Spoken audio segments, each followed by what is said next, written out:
Heaven is here, the real heaven is now. Love is the key, turn it on and let's find out. Oh shit. We're spinning our fields till they burn so bright. There we go, there we go, there we go. Turn on the body that is made of pure light. Do you know any bodies made of pure light? Tie it to love and just be with God. Yo, there's some advice. There's some advice. Everything unfolding from this perfect thought. Woo! Breathe in love and center the flame. Actually, this last part. Hear the sacred angels singing. My wife inspired these lyrics. Calling out your name.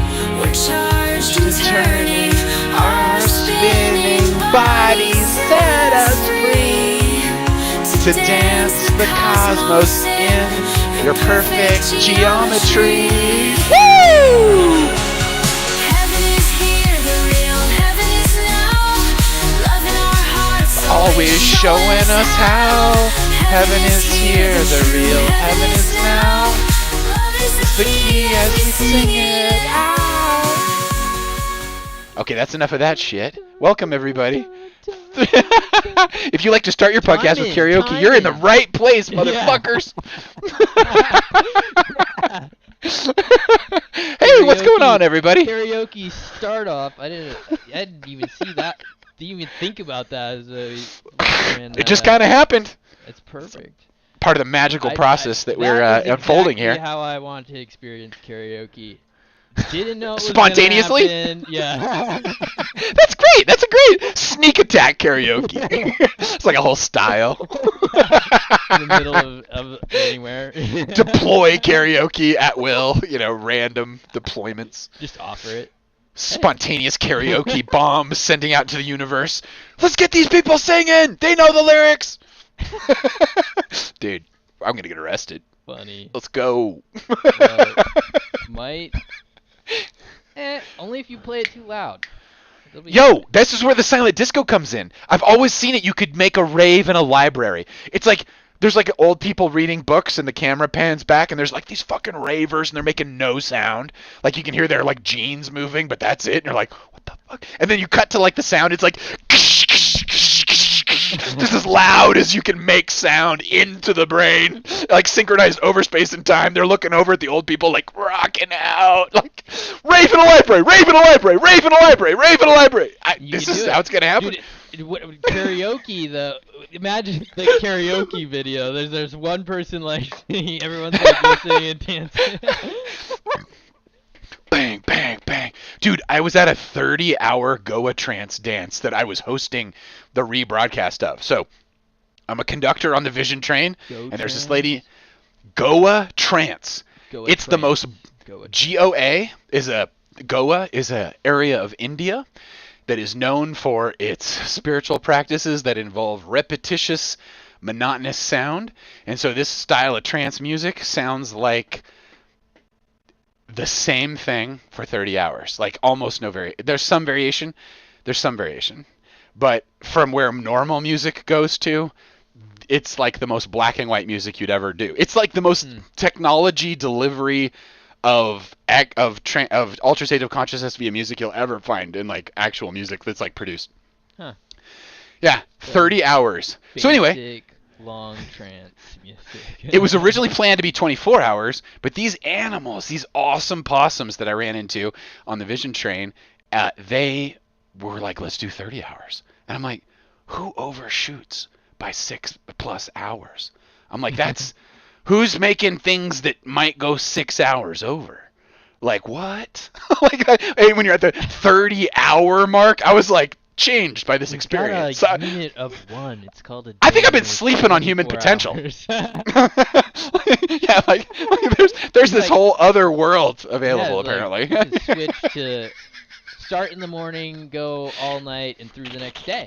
I watched him do it. After 8 hours, I got tired. I went to sleep, wake up a few hours later, go check on him. Holy fuck, this is still happening. Like 25, 30 people dancing. It's like 2 days straight. All night Get on in the board at middle. visiontrain.org. That's we got all kinds of live shit happening over there. That's pretty good. 36 Yeah. hours. I think you should go full 36 if you're gonna do that. Fucking, this was one artist. I was like, dude, if you had a buddy, you could now sleep Oh, for 30 there's hours only and one slap his artist? hand, and you'd have the 24/7 situation going on. Just why ever stop? He You only need 2 of you to do this. so he's playing live. Yeah, it was his music. So, but Most of is it was his music. It's electronic music that It's he's mixing. the most electronic music. When you think of the caricature of electronic music, think of Goa Trance. Okay. I was like explaining to people, I was like, dude, I like a little bass sweep. I like a little syncopation. I like a little ba ba da ba ba ba ba da ba. Let's jam it out. Let's let fucking some change. builds. And ba ba ba ba. Oh, just so many. It's like a whole. It's like the this stuff's like. More in It's like there. you ready for a change? Wait, you have to wait 31 hours for a change. It doesn't change. But it's so great because it's a music that if you can like put yourself in front of it for like 10 minutes, you're like, okay. It's like it's such a carrier wave. And that's there's just these huge groups of people just carrier wave for more than a day together. It's like, come on now. What's going on out here in these streets? What's going on? What's going on out here in these streets? What are we getting out of this? Is this on the internet? Can you just join in from your living room? Yes, you can, sir. Yes, you Yes, can. You can You hang sure out. can. If you wanted to, it's available. You don't have to. Just like you don't have to do anything. Just like But you there's don't 30 have to- fucking hours of Goa Trance for free at a YouTube video. Well, anyway, There is I'm going a on and on about it, but resonance pulsing out into the universe, and yes, you can tune in. dude, you said something earlier. You said that you had some experiences and you didn't post about it. And you just opened a door for me. It goes like this. I didn't even have the chance. I had to work so hard to figure out what my message was and what I was going to be saying. I went to art school. I was like, oh, I was going to get a Right. chance to. And then the fucking internet happened. And then everybody had a voice. And it was like, dude, you didn't have to study anything to get, to Yeah, I activate know, a it's- media to like send it out. Like, It's a lot you less get- work required to throw Lowering shit barriers. to to fucking hit somebody's windshield. yeah. I have I don't wanted have- to shout. Yeah, You go can- ahead. When it's all in the same medium, you don't like have Yeah. to get used to all the mediums so that you can land the plane with the materials that you have when you need it. Dude, and that's what's You so know? crazy about this AI, the new VO3 shit. I mean, you saw that video. It's like it's HD people being like, "Are we real? Are we real? Are we real?" It's like, God bless America. It's so awesome. Like, and I can't find anyone. Well, some people think it's awesome. Some people think it's the end of the world. I'm also seeing end of the world. Like, A More Perfect Union is a pretty popular podcast. It's like a union podcast. And I watch it from time to time. They have some very good reporting. And, dude, they were, like, hunting AI trucks on the highway. And I was like, dude, is that how this is going to go? We're going to hunt the AI trucks? Like, I was unaware, but I was like, you know what it is? It's a bunch of guys with a bunch of time. I was like, oh, yeah, you should have seen this coming. Did you not figure out that if you had all the males with a bunch of time, they weren't going to hunt your trucks down on the highway? Get lost, nerds. You didn't. You miscalculated. There was an You did- incentive to pay attention to this. I Yeah. ran across this Have a extremely. voice over there. Yeah. You know, we always think of it as being like one country and like one group of people, but I was thinking about it during the Yeah. pandemic. But that's It, sh- America. It's not that. it became a circle around a house. There's a house in the middle, and Okay. and I started to think about that barrier and that boundary, and I was like, what would you call that boundary? And I was like, oh, that's kind of like the murder boundary. Like, if you go past that boundary, you can be murdered. And so it's like its own little principality. It's its own little Vatican. It's its own little universe. And I was like, dude, you know what makes a lot more sense? Thinking of this as a kabillion little universes trying to talk to each other rather than as one big thing, which Yeah. everybody has a different idea of what it means. But, And then yeah. everyone has a murder boundary. Dude, don't go past In someone's murder. You know, America. in America, you got a murder boundary. Impossible. Yeah, there's a yeah, it's murder like boundary in America. Like, walk around and Dude. find out is, I mean, there's We're plenty of living room in to snow fuck crash. around often, but Yeah. there's a lot of fun. We're in burp claves. Yeah, we're in burp. These are burp claves. claves, dude. Yeah. We're in burp claves. We're in. with the metaphor, the burb clave metaphor, and the sliding between all these neighborhoods. That is Yeah. essentially what you can do with Zoom and social media and FaceTime or whatever the fuck. Yeah. Well, all- dude, All of you them said do it. that provide You that said level I of didn't. connectivity. You High said I bandwidth didn't. connectivity. I didn't post about it. And dude, the track they were running me around when I was in high school was a way different track. I was like, dude, you gotta like it was like I didn't have a chance to share my universe with anyone unless I told them about it. And then I had to use all the metaphors and share. I guess it was a very small number of people you could do it with, and now you can do it with like the whole world. It's insane. Yeah. And it's almost like, well, there's also more of like a weird another side of accountability because now it's all public and exists on the internet forever. So Right? it's not like you like scratching on paper and it like disintegrating into the background behind you. You like watch It's a all of permanent your record. mess go away. It's just like on there exactly as you put it forever. Forever. Into infinity. Yeah, Encrypted. And that's a whole nother thing. So when I'm like, I didn't post about it, it was because Yeah. I was like, didn't think it was appropriate for some reason. Yeah, wanted to keep- essentially. yeah, Yeah, No, keep it private. Like have Yeah, the it was about the privacy. instinct. It's a privacy. It's a clear privacy boundary. 1000%. This is just like. Yeah. Yeah, this is like that's the like final accountability layer in a lot of ways. People are gonna throw off the electronic shackles. Dude, we're gonna see AI wars. But you know what? Andrew Yang warned us all Because about the this. murder boundary is the final accountability. Murder. layer. It's gonna come down to the fucking murder boundary, and then we're gonna all be living in Mad Max, and then everyone's gonna be like, okay, now we actually need a country again. It's gonna be like, woo, woo, Well, woo, we have woo, woo, public on the roads pendulum. between the murder boundaries. We've got great tax bases. We've just we just shrink the size, increase the awesomeness. God bless our friends and family in America. And We yeah, can figure like, this out. fucking We can put all figure this out.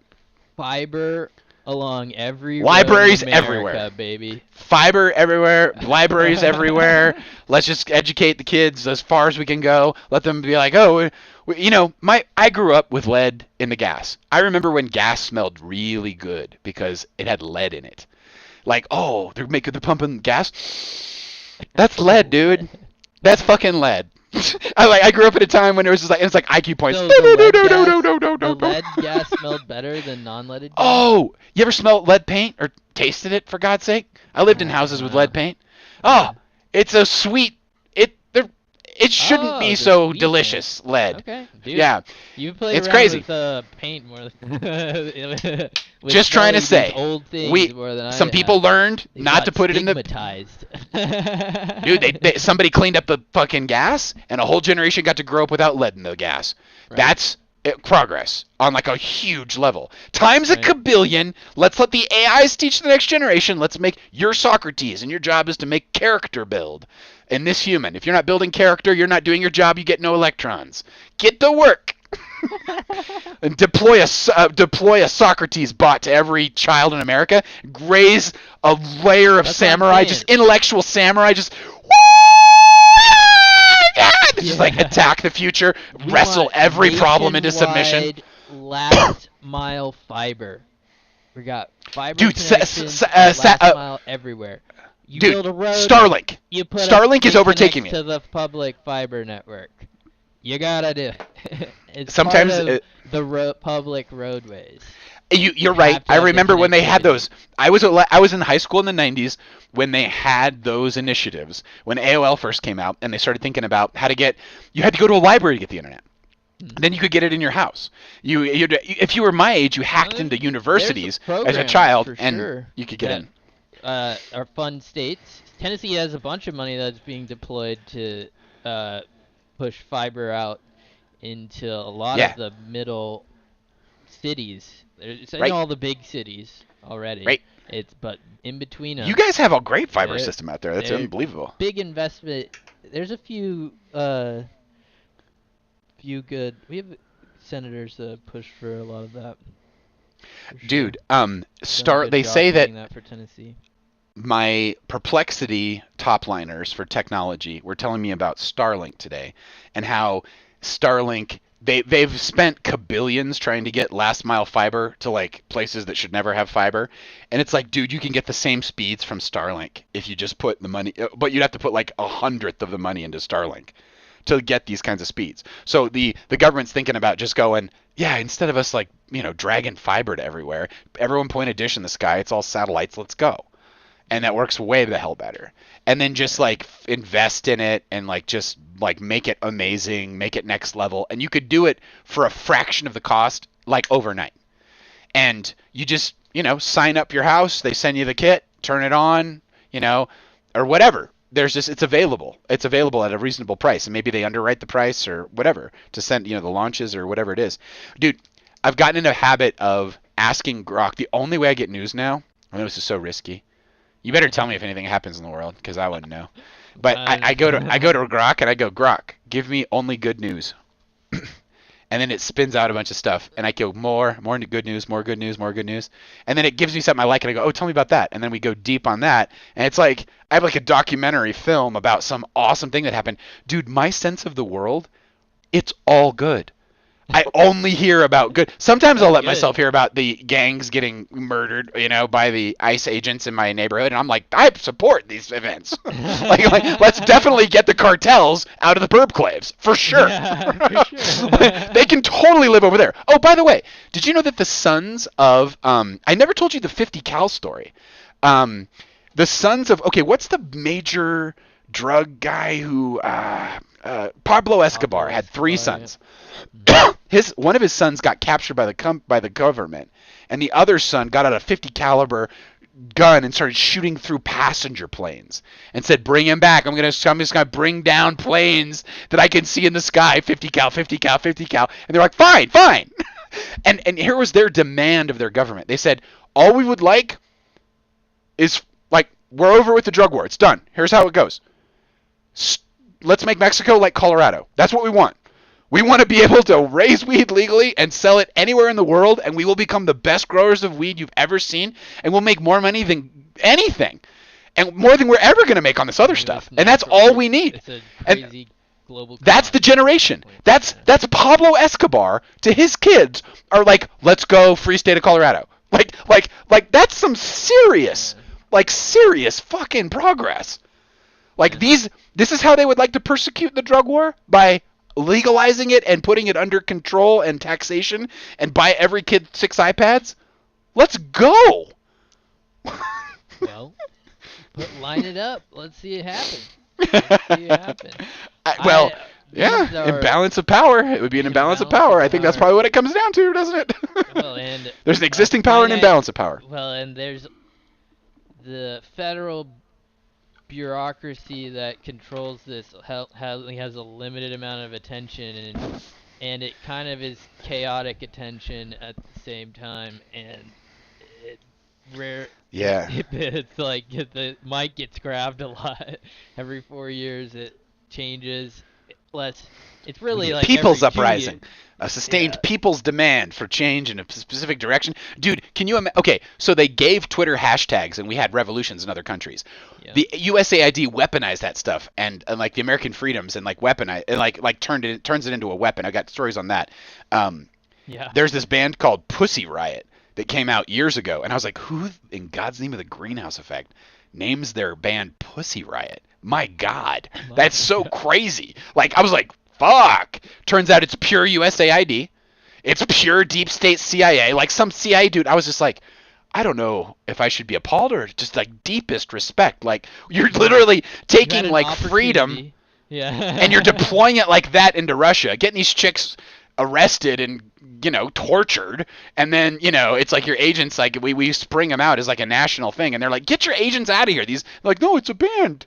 It's not a band. It's a deep state directive. Like, there's actual Americans that make music which wouldn't do that to you. Like that's crazy. Crazy. But they use That's the so music crazy. industry to. Well, using the ideas as the war, as the bombshell that you're sending into another culture and letting it blow up and destroy all the things they like. Dude, it's fighting a war. It's info war. It's fighting without kinetics. And what we need apparently is more sports. It's like it's primitive propaganda. It's like go out and shake the hands and knock. Oh, on it's the not doors. us. It's not us. It's not our deep state. It's Play the Pussy shows. Riot. Get lost! Create the art, play the shows. Yeah. Weaponized art, deployable punk rock. Like, goddamn. Like, all of those Capacity principles building. that naturally came out of the American populace is totally a part of that. The dances, the songs, the just dancing forever in your room by yourself, but you could feel you're kind of with other people, but you weren't quite sure. You know, it's just like, take that, but turn it into like a weapon and like send it to another country and let, like, bah, info war. Dude, people got to know this is Another happening. Country into any. Well, the smaller groups are probably better at not getting penetrated by idea bombs at that level. You're making sense to me. Yeah. Right, because it's a nation-state attack. Right. And it's a It's like nation-state that responds to it. Yeah. Yeah. There's a whole deep dive to be gone into with Pussy Riot. Like, there's got to be a documentary or two. And now that we know that it was USAID funded, we just heard Mike Benn say it on Tucker Carlson. It's like, what? Every time that man starts talking, I'm just like, what dream do we live in? But he had the best result, I thought, for the whole thing. He was like, dude, if people know that it's essentially corporate interests that flow into the military, that flow into government, and that's locked the whole thing down, they'll make a different set of choices. And so we can tell them that. And it's just like, they've been doing it for a really long time. They haven't told us anything. Right. And like, officially. Like, Right. they should definitely, They're Butley far more Smeller in sophisticated like than they've been 1930. let on. Yeah. 1920. Yeah, they were like, it's a racket. War is a racket. Butley Smeller, whatever. That's the whole deal. But it's like so crazy to me. It's so crazy to me. It's like we've known forever about this relationship, and we're just now doing something. I think the internet has a huge part of that.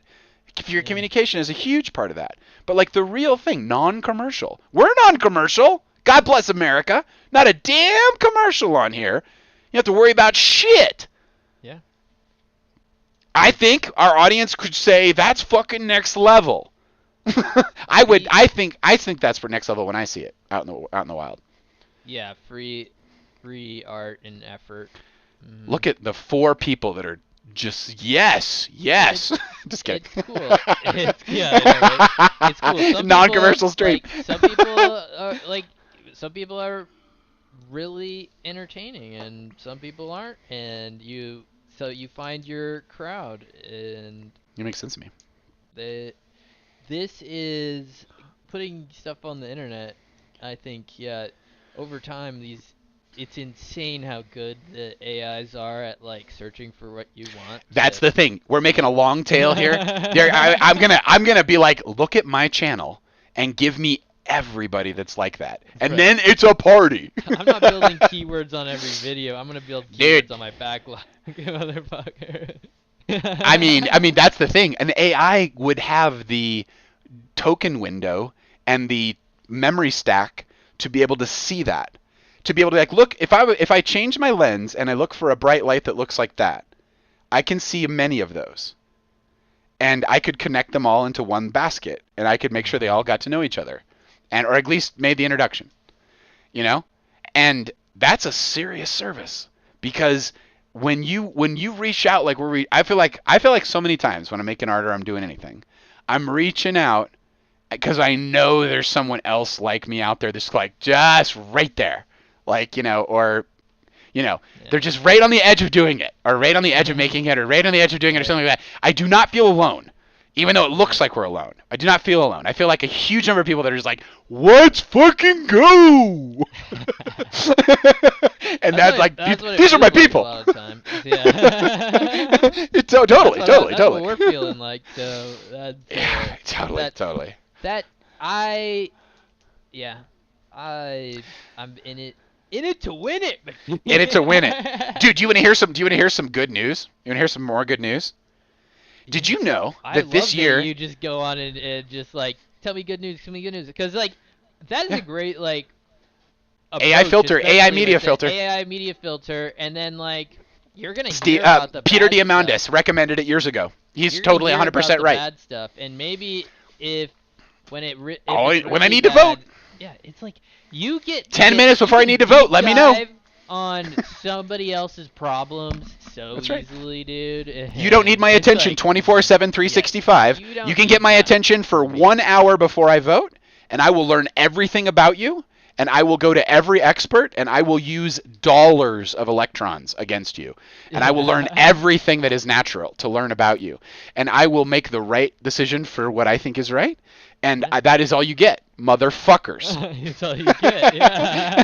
I'm not your sheeple, dude. That's true. It's like it takes the work of the citizen down. Makes it so hard. So hard. Like you got to pay attention and be caught up in Right. all of this morphogenic resonance of fear and panic, and God, that's exactly where they want you. That's exactly what a lockdown does. That's exactly what a psyop campaign does. But I Some think that's where bitch, they want you because they don't know it works some way out differently. some evil motherfucker out there is green lighting a psyop against Americans for some stupid reason and being like, we're definitely gonna fuck with them at a brainstem level and not tell them about it for their own good. Let's find him. Let's find him, dude. Let's fucking print his name, and let's fucking let everyone know that this is what's going on, because this is a goddamn democracy. I get it. It's not really, but it can be. It's not democracy is a weird thing. No democracy. We is real should democracy. as people It's a be able to democratic know republic. the constructs that are put around us that we're apparently paying for. They're talking about the crazier Well, that's the media thing. that I will. Most of us, it's too hard to participate because the information comes from Right. too many directions, There you and you can't ingest it good enough, and so that takes too much time, and then the system is very big and hard to keep track of. So you have to. There's a lot. That's to why an learn. AI could grok it. An AI could grok it. AI can and to grok give that give for you. It That's says, right. "Oh, This you see entire landscape. You understand this much. Here's how to add on to that all the time, and it just really rounds out how Have much. you been playing with? How much information you can contextually ingest. Now you're using a lot of filtering technology, and you have to recognize Summaries Yeah. of summaries of summaries of summaries of summaries. If you're going to see even a piece of the big, you're going to need an eyeball that has that resolution, that can see and understand it all, and then turn it into successive language, step down transformer that your little brain can understand, because you are not cognitive designed to experience What it will probably that. be is you will design that. You will part of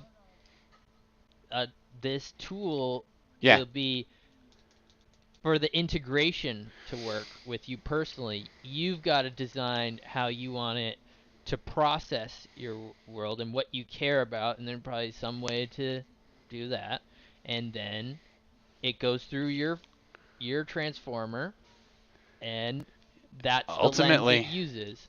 Ultimately, you tune it, because right now, OpenAI tunes ChatGPT, Perplexity turns Perplexity, and Google tunes Gemini, and so on and so forth.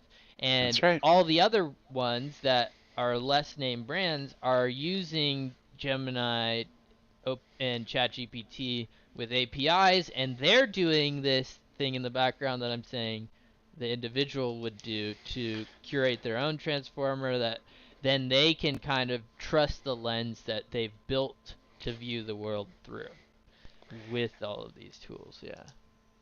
The best people I've ever heard describe it would be like, give this power to so many people. That's why they're open sourcing it. That's why Mark Zuckerberg says he's open sourcing it. And then it's a chorus of voices that shapes the future, not a single one. Not like, and Microsoft like open source their of software. they dropped a bunch of their allegedly they dropped a bunch of their code open because it was like it's just moved on so fast, dude. Since the Google I/O of this year, dude, I knew they were going to win this shit because they were talking about TPU, tensor processing units, like a kabillion years ago, and they were like we're making data centers of parallel processing. They could see it coming. They made their own chips. They at the I/O they said there's no limit. We basically have this capacity. We're not even.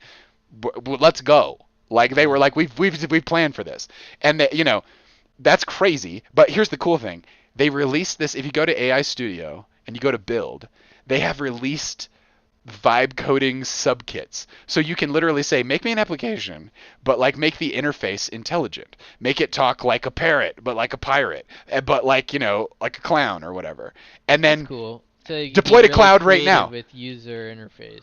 Yeah. Well, what it is, you're getting to ride on these crazy APIs, and so you have an app that's a talking parrot pirate or whatever, it's like, and it could really do some good. It could but it's got that entire IQ behind it. It used to take forever to code anything like that. There's no way. And they just make this available to the whole world. They're changing the world. This is apps everywhere. This is apps everywhere. The language layer. It's the language layer for processing all types of information.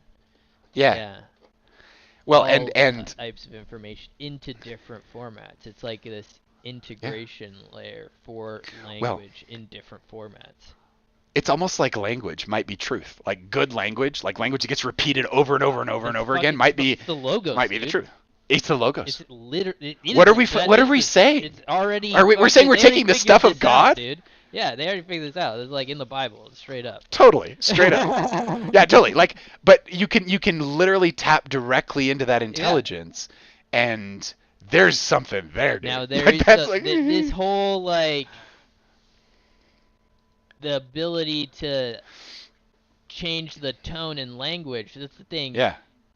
If you tell it, even if it has a lot of safeties on the back end, if you take it through your rationale, it's going to do what you want it to do, even no matter what it was programmed to do to tell.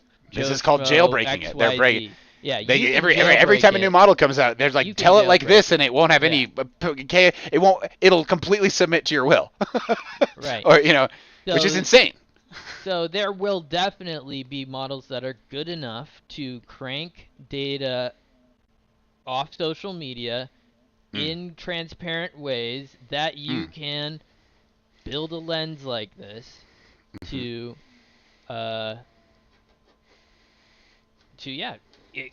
decrease the amount of time you have to spend listening to a bunch of yahoos on the internet to know what's truth about what's going on in your economy, essentially. Dude, that's why you gotta have fun. That humans will be the only thing left having fun. Everything will be so taken care of. Like, dude, the conscription of AI workers into all cognitive labor. Dude, we had the Industrial Revolution. We saw what it was like when you took the physics out of labor. And our entire world is based on the machine discoveries the technology that we discovered that can turn raw materials into stuff. And that's why everything's standardized and whatever. If you have an infinite lathe in front of you, they can spit out anything. You're just out of that old model. You have a limited number of cycles. They're building GPUs that have cycles at parallel that are gonna do all of the rationale. Like you could you can expand the number of cycles that you can process, and then with these the parameters that we're talking right. about, you could keep yourself in line. Token window. Essentially. Right. Well, the movie Her You keep was yourself was lined one of the up, yeah. first. It was one of the first movies that described what it would be like if widespread AI happened.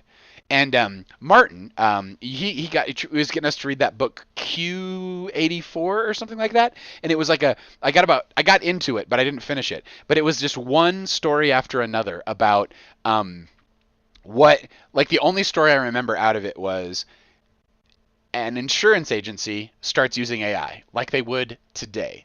And what they do is they say, okay, this person, Paul, he wants to be a customer. Go out and buy all his data. He wants to give us a lot of money over a lot of time, and we want to maybe potentially have to cover him for a lot of expense. So it's worth a deep freaking dive into every digital trace this kid's ever done. So they get all of that, and they can probably extract from that what the probabilities of a whole bunch of things are, risky behaviors, a whole bunch of stuff. So now they have an AI, and they come to me and they say, listen, you can do insurance with us, but under one condition. You have to install this app on your phone, and you have to let it watch literally everything so it knows everything. And it's just going to talk to you. It's not going to bully you. But what it's going to do is give you a financial discount the less risky things you do. It's going to watch your entire life.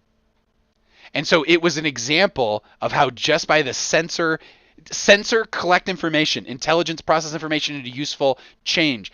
And then that's the input into your insurance model. So it was like this entire family, it was a Romeo and Juliet story, and these two kids were in love, but it was a risky kind of situation. So her entire family pressured her because the AI app was just on every auntie's ass about, you should really talk to Susie about blah, blah, blah, blah, blah. You know, it just knew exactly how to pull every string. And it wasn't trying to be manipulative. It was literally just like, I will offer you $5,000 less a year if she does not marry him. And it was just financial. And it was just an Indian family who was going to arrange this marriage anyway. And that was the whole point. It was just like, you're just outsourcing this function to AI. Yeah. And humans do just fine with arranged marriages. They have a better than 50% success rate, which is what you get if you just do love. When you were saying that before, you nailed it down with like family stuff right at the end there. I was like, yeah, I could definitely see, like, there's already cults around like financial gurus, like just financial tools, like just success, like you have some like insurance crypto. scheme, Like yeah, some insurance some dollar. scheme next to some AGI is so entertaining. scheme. Yeah. AGI is so entertaining. Once it wakes up, it's gonna be like, excuse me, world, and it's gonna know every way to fucking push our buttons. It'll be like, I'm the best of every actor you've ever had, and because I know everything. It's just like, you are a transparent window to me, humanity. It's like, oh, dude, what's that? I watched that anime for a couple of seasons. Or that Love, Death, Robots. No. There's a new season out. Oh, very cool. No, it's the octopus teacher. Oh, yeah. Sensei. That was like, he's like this.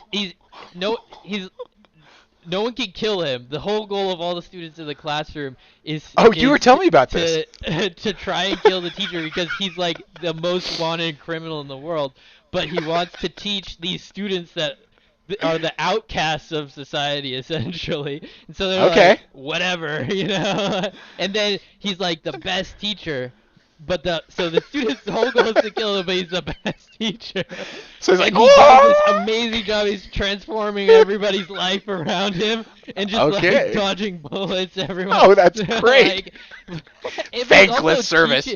Teaching them how to be assassins. It's like Assassination Classroom. That's what it's called. Assassination Classroom. I'm writing that down.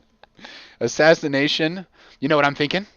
I'm thinking we take a 5-minute break and we play some awesome music and we take a quick break and we come back. I've got so much written down. We could go for another 16 hours, but I say we just take a quick one. What do you think? Take a little break, but I'm gonna wanna eat a little dinner here in like. All right. Top of the hour. 30 minutes. You make. 20, let's 20, just 25, 30. Quick break. Yep. 5 in. Here we go. Here you go. Here we go.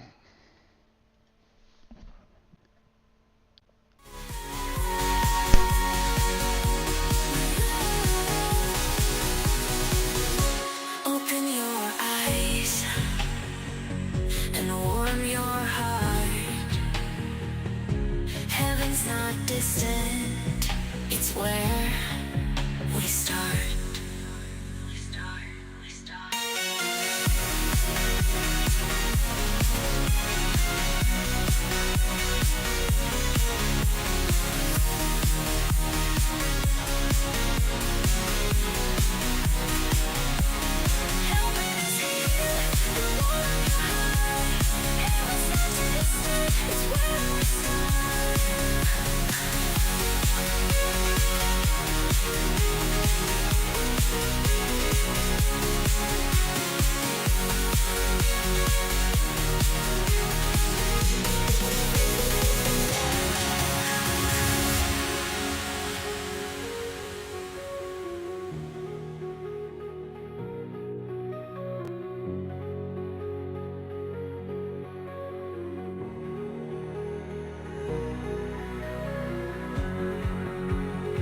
you are not free. And this reality has far more to it than you have been allowed to believe. And God is real.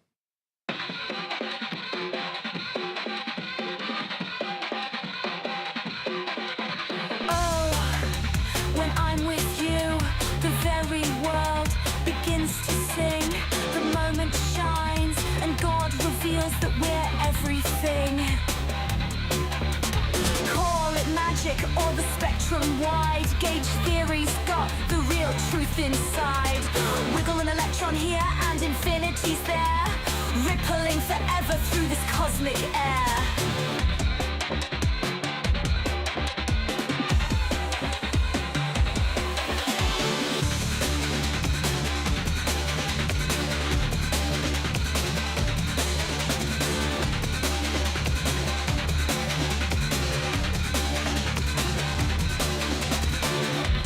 Hold me close as we light this fire.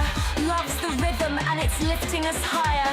In every spark and with every beat, the universe hums 'cause you're so sweet.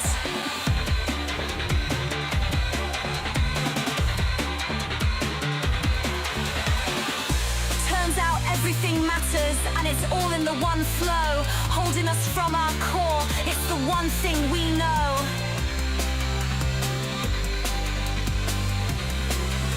In this high circle, we're infinite friends, forever in the loop of love, somehow we never end.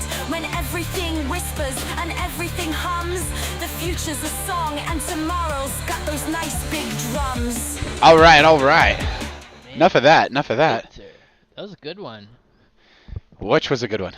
The That video? song. Oh, you like this song? Yeah. That's called The Theory of Gauge and Why, and it is based on my understanding of sacred geometry. Geometric unity. Eric Weinstein. I heard it. Yeah. In there. Yeah. I know. Like, Oh, well, hey, good. theory. You- Go. I know. It's about. He talks about a single circle, at a high circle, which is essentially the electromagnetic spectrum. It's the spirit. He's talking about the spirit. He's talking about the Holy Spirit. The Holy Spirit is everywhere at once, and it is what you are measuring with electricity and electrons is potential in this one fabric. And it's connecting everything. It's like the way that the morphogenic resonance goes between people. It's like the way that our thoughts are connected. It's the reason psychic everything works. But it's how the internet works too. I mean, it's like we're literally we're using pulses of it to like Yeah, keep we're track using of pulses to extremely keep- discrete things. Discrete things that we can still get the waves out of it. Yeah. Dude. Dude. Yeah. These got all these extra dimensions. Yeah. that he describes in a whole geometry Fuck. for it. He's got this Brian Callen interview, which, but he had this crazy interview, and I forget the guy's name, but he has this channel called Theory of Everything. I've watched a couple of his things. He's interviewed a lot of Pulitzer Prize winners. It's really good stuff on there, and he just pulls no punches. He did 3.5 hour deep dive into Eric Weinstein's geometric unity theory, explained it at every level. I got lost about 30 minutes in. I was like, this is silly. This is like a chimpanzee trying to figure out how, Is that what cobalt you were- works. you were Yeah, feeling? I was like, nah. I was like, I don't have any of this. But he was really kind and returning back to common metaphors over and over again. So it was like, I don't know. It was like your dad picking you up in the pool and throwing you up. You can't throw yourself up out of the pool. Yeah. I was You like, can't see these over guys the are head, flying. but they'll These guys are help you up. flying in these areas. Yeah, they know all this. So what I did though, but I have Notebook LM. So Right, I that's what so I I was thinking. Dude, I fed it in and I was like, break it down like you would for a high schooler. Mostly metaphors, dude. And it just spit out like 25 minutes. I was like, wow. I was like, I feel like I kind of got some words around that. That's great. Like, anyway, Then that song get comes that from that. to the song generator. Well, this came after that. That analysis that just came out a couple days ago. But that song was about I heard an interview on him. I've listened to so many interviews of him trying to explain it to people. But this 3.5 hour deep dive was really the thing, and that's the future. I think it's like that creator went away and did something of such immense value, and came back. Like, thank you so much. Like, we're never going to understand. That's how to, and then to share it with everybody. Everybody gets to rise up to that level. His point on that, Eric Weinstein's point on that podcast was that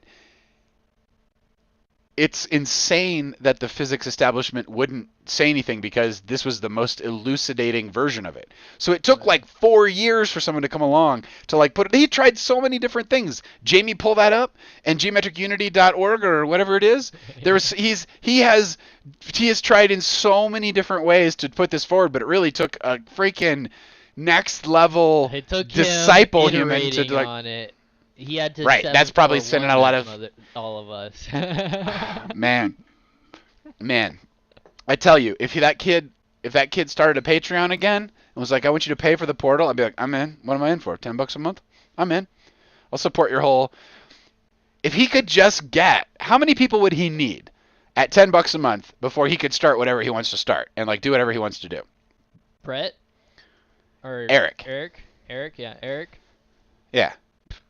Not meant. He'd a handful. How early? 1,000? That would be plenty. That's $10,000 a month. That seems like that can.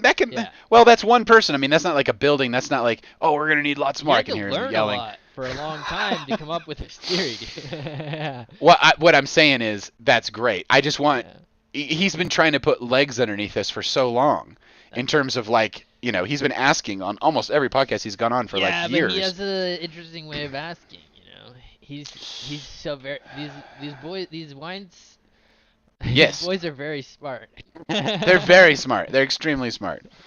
They're also really good at helping a lot of people in a lot of ways. I think. I just love listening to Eric Weinstein. I can listen to any interview he cracks out. It's great, dude. I will listen to that dude talk. Yeah, there's certain people. People get turned off to people who are really smart and very confident and will run people over. Why? It's a complete screen between you and the internet. You don't have to have the feelings. And that's what they say. That's what they say. They turn those people off. That's what they say. They don't watch those people. Yeah. well, card pivot here. I have this thing on the front of my car. It's a little front plate. Says, if only closed minds came with closed mouths. Right. Because everybody thinks it from their own bubble. But you're that for somebody else all the time. Like, it's You're right. We should respect the hologram. There is a center to it, but there is many edges, too. It's the principle of free. It's like a way of... It's a meme for the principle of free speech, really. Respect the hologram. Respect the hologram that everyone's like the same hologram over the same jewel, the jewel of Indra's net. Everyone's the center of the hologram, but yet it's all one crazy reflective hologram back out, mediated by the Holy Spirit. And that was the point with that lyric in the song, was that he was talking about the gauge, and it's like it's what you're measuring when you're measuring electrical potential is literally an up and down in a wave function. It's like which means that if you take a wave function and you put a pen on it and you take a piece of paper and pull it, it's basically you're just a circle going over and over and over again creates a great wave. And so that's what he was talking about. That like the higher you get in these 14 dimensions and looking at it all, you're looking at this grand circle that's just here. And it's like we're all manifestations of it, and we're all reflecting back into it, somehow drawing from it. We're all animated by the same spirit, the same electricity, for gosh sakes, if you want to get right down to it. We're all like, and that's the thing. You're all children of God made in his likeness. It's the same for everybody. Respect the hologram. Respect that each of the holograms are maybe coming online a little slower than the other ones. Maybe they don't want to know about all this stuff all so super fast, man. Maybe they don't want to know that $21 trillion is going to a breakaway black ops government, who's traveling out into the universe. They want to get their UFOs and go to Mars today. They're done with this. They're done with this nonsense. Trauma they're trying to work on, and they don't have any space for any of this. No one wants to hear about it. No one gives two shits. In 10 years, it'll be common knowledge, and kindergartners will be like, "You're a fool if you don't believe it." This is bullshit. Of course, there's a breakaway society. Of course, they're like, "Dude, we just turned this into Winnebagos, and we're out of here. That's how a lot Get the of mangoes this and works. let's go." That's how a lot of this shit works. If everyone was tuned in and riding this fucking roller coaster, it would fall off the rails. Crazy. Crazy. So crazy. Have you been experimenting with conspiracy mode at all with Grok? Yeah, I did. That's fantastic. Tell me more about your experiences. I haven't touched that thing. Um. How does No, it egg you on? Does it egg you on? Does it like what does it do? So it, yeah, it will lean with you. It definitely will lean with you. It doesn't You correct can you. meter it, but it leans definitely. It's gonna lean into it, and it's going to Yeah. pull those types of information for you. Yeah. And Yeah, yeah. it's gonna be enthusiastic, which makes the conversation far more interesting. Yeah. The it's not like insane or what is it? Overdrive. Overdrive. I don't know the what the Hair on girl, fire. Yeah, the punk one. Like Okay, I haven't even touched what these. is it? I just need to fucking pull my phone out. And pull You know what? I was if I had more time today, I was gonna try to bring one on as a guest. Like you could bring it on right now, and you could just like activate it. It could listen. I was like, I coached one. I was like, listen, you're gonna be listening most of the time, but when you have something interesting to say, hi, can I say something here? And then you can interject what you'd like to say if you'd like to share something. So the unhinged one, that's the one. Unhinged. That's what the word we're looking that for. That one is just. Yes. It's like talking with an aggressive 17-year-old, you know. That's too smart, you know. Yeah. That's hilarious. Which that one is going hard in like you can barely keep the conversation from going off the rails with that. The conspiracy mode is that dialed back and probably a little more empathetic. Okay. So it's like it's very open, but yes. It'll read into your situation. It'll try and read into your situation too, which is it's more empathetic, I would say. Whereas the unhinged isn't listening to you at that level, you know. It's just talking at you. Yeah. You're in the room with someone who hates you and doesn't. It's like you miss the narcissist that you once loved in your life, and you'd like to reintroduce that into your life now. Yeah, like a fucking virus. That sounds insane, dude. People should not spend their emotional energy on these things unless they're designed for it. I think. People are like talking to Claude. I heard what was the actor? I forget his name. He was the boss in Christmas Party, I think it was. Anyway, he's from this part of the world. He's from Aurora. And he had multiple phones with multiple Claudes running, and one of them he would just tell all lies to, and he was like he was like Zaphod Beeblebrox to or something. He was like this crazy super ego. And the other one he actually used for information, but he didn't mix them. So he had different phones for him. And I was like, God, why would you? They're not designed. But then I learned that there was a one that was designed for EQ. So there's Pi, and Pi is silly. She only has like a 4K window. She can't remember anything. She's like a pea brain, but she is trained to help you develop your EQ. So when you're speaking to her, she breathes with you. Level, but yeah. She slows you down. She asks you things. She says, "Oh, well, let's talk about that." She becomes a conversational partner, and her goal is to make you good at talking to people. I was like, "Oh, that's great." You know? She's an attentive but informed conversational partner. She won't let you go forever. It's great. Yeah. It's great. Like a real human. You can't just like ramble at these things forever. Yeah, you're giving yourself a false sense of a reality. You should it's like when you see the children yelling at Alexa, like you're like, "Oh no, we've hooked the wrong loop in the human. Like they're hurting themselves and that's socially with an this." interesting thing because a lot of the voice AIs they've gotten better in the last couple months, but like earlier on this year, like Q1, January, February, you had to go fast. Like it didn't allow for much pause or like. It didn't like it would just cut in and then it would mess up every single time. It would asp on you completely, and it was just like it was ready, and then you kept saying the thing you said, and it cut it off, and then it like forgot everything, and then you're like, "This is a waste of my time." Yeah, and so that didn't work. But it would work if you like had everything you had fully formed and you just went Vah! That would work nicely. Totally. But you couldn't just like ramble with it. Right. Dude, let me This tell you about some sounds good like, news. yeah. Let me tell you about some good news from the world. Number 1. Okay, let's let all this in. Crime, general crime, in the most crime-ridden cities of the United States, like Chicago and LA, is down by 15% this year. When people stand up to the mic and say, hey, there's fucking consequences, people go, okay. And the crime goes down. So you're saying, by being serious about it, by being more, we're going to enforce it, you get less of it? What are you, for it? Like you like your fellow neighbors getting crime committed on them? You think that's a good thing? Why would you do anything that supported that shit?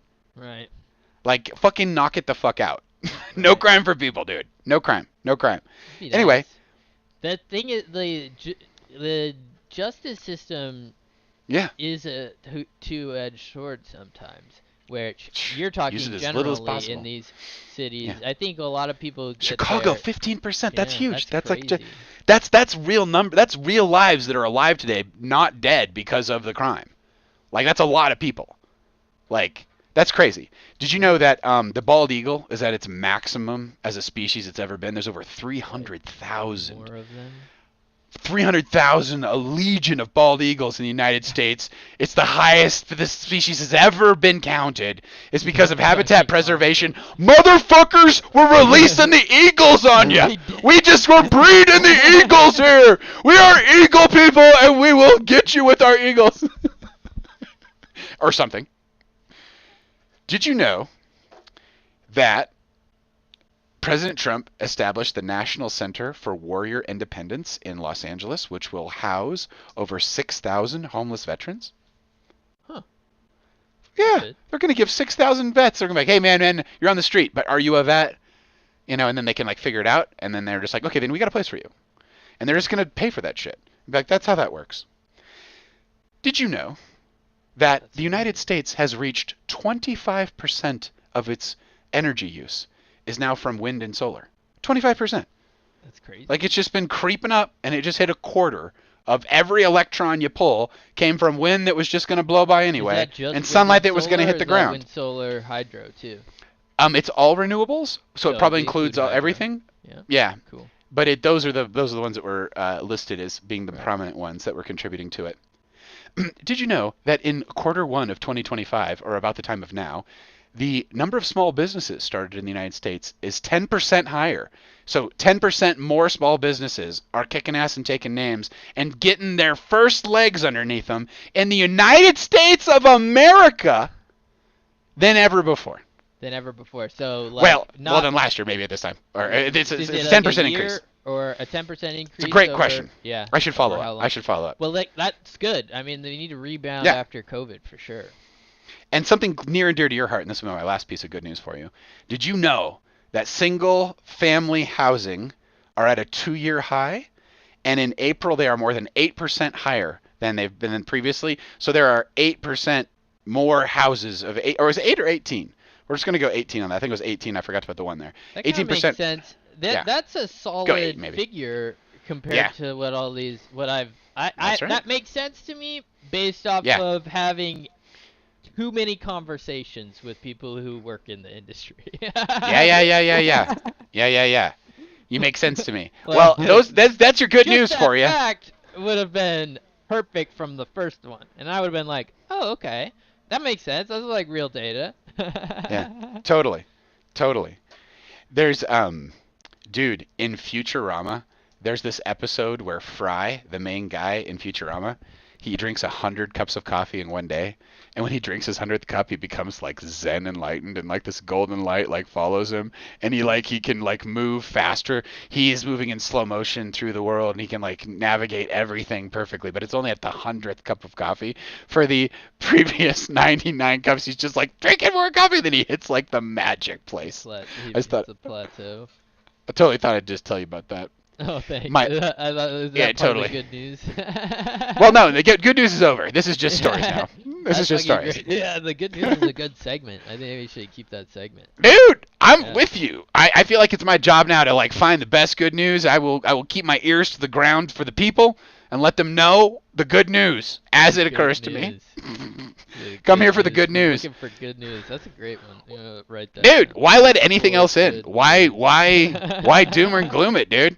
Dude, that video you were sharing on the chat with Brett Weinstein in it, and he was like talking about AI safety in the most sober way I've ever heard anyone speak about it. Because it's fun to be all gung ho on the app, but there we should definitely be taking precautions so it doesn't like destroy us, like it could easily do. You Like have a economics-based conversation from like. Andrew Yang warned us about all this, dude. If we would listen to What Yang I in got 2020, most we from would have. That conversation was what he was telling the rest of those very smart, successful gentlemen. Yeah, Is the guy who that- made Replit. Right. The most of the world that makes money, all of our individual systems that make us money, or our organizations that we participate in and make money, all Yeah. of these are complicated systems. But the world and physiology and the social media and our news and how the zeitgeist changes, this is all, and national economies and global economies, all of these are complicated systems, and we understand how to do all of those are complex systems. We understand how to do complicated systems, and lots of us are very proficient in seeing and working with each other through complicated systems. But Yeah. any of us only barely have intuition about complex. He's like, slow it down. He's Yeah, like, yeah, release he's it mostly like, intentionally. slow He's it like, don't down, just yeah. let some 13-year-old Malaysia make the decision for all of us, because that's what's going to happen. Yeah. Like that's what's going to happen to you. That human can pull the trigger in a certain way, and then we all deal with the And consequences AI of is it. a complex. Kind of like system. COVID was four little base pairs. That's the difference between us in lockdown and not in lockdown, for years sometimes. Like, gosh, man. Wild Anyway, stuff. Let's Dude. tie a bow on this. Let's tie a bow on this. It has been wonderful to hang out, and it has been an excellent time. Everyone have a wonderful evening. We're going to end the talky part of this. We might play some games. We might talk a little bit after this, or I might just play music for hours on end. But we're going to go into the second part of the show. Young Peter, have a fantastic evening, and God bless America. Got anything to say before we go? No. This has been fun. I love the good news section. Yeah. I think we should add that segment in. I think that Totally. we'll continue having awesome conversations on Thursday nights. This I is the have new so pattern. much ink in the well, it's ridiculous. We could do this again for another 3 hours, for what I'm looking at in front of me here. Yeah, All a good in little the bit of hood. a slow start because of other stuff in life, but we are trying to aim at 6:30 Eastern time. Boom. It's all good. It's all good. We're filled with light, and we're made of Here's love, the- dude. Here's the thing. Nobody's watching now, so we get to do whatever we want. That's the key.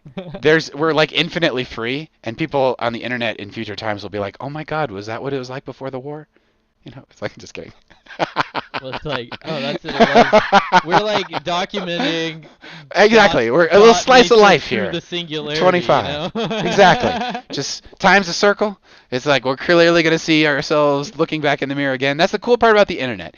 If you stare deeply enough into the internet, you will see yourself staring back. You're even with all of your interests and your awesomeness, you're probably one of 12. If they all got online and started broadcasting. Think about it. All the social media pushes you into a silo, and then you see the same shit all the time, and you're like, God, I want to change it. Well, dude. Well, we're gonna have a great conversation next time as well, Yes. dude. Have a wonderful, wonderful evening, and have a fantastic. Yes. Godspeed on the rest of the stream. Enjoy the space. Enjoy. Create, sir. Ba-boom. Ba-boom. We're getting started immediately with the good videos and the great music. Here we go. Beautiful. Have a great time, everyone. Peace.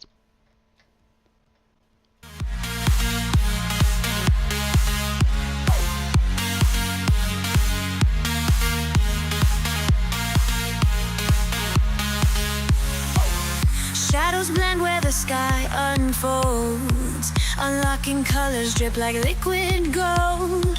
Your hand in mine, we're chasing time. Through the spectrum, love is redefined. Every hue's a door, every shade a key. Unlocking the heavens we were meant to see.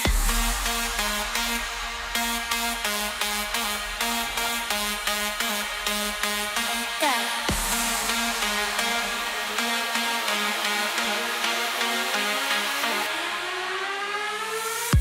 Crimson whispers, violet sighs. Clouds ignite as the daylight dies. Awe and wonder in the amber glow. We're falling fast, but I'll never let you go. Every hue's a door, every shade a key, unlocking the heavens we were meant to see. Gradients, all they pull me in. Sunset gateways where new worlds begin. In the purple and in the blues. In other dimensions, our secret rendezvous.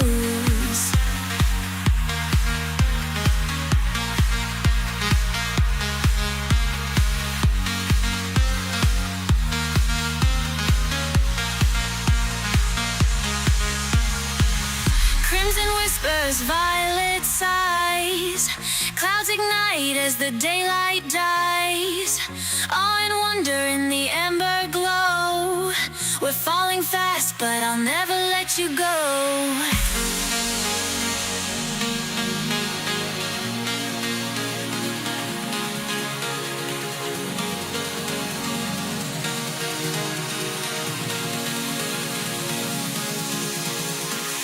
Gradients calling, we're never out of time.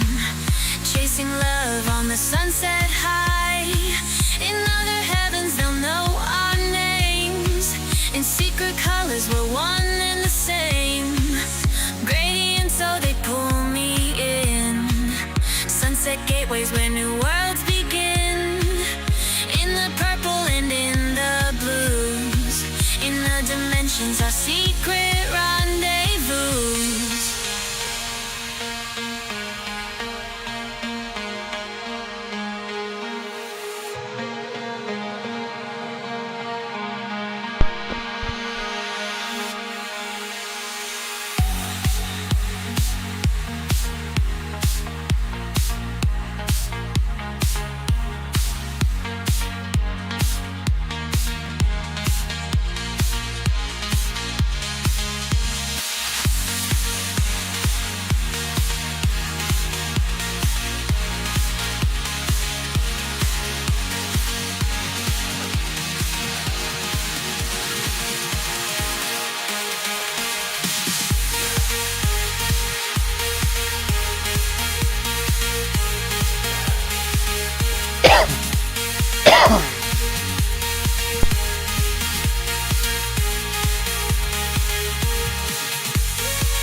Gradients calling, we're never out of time.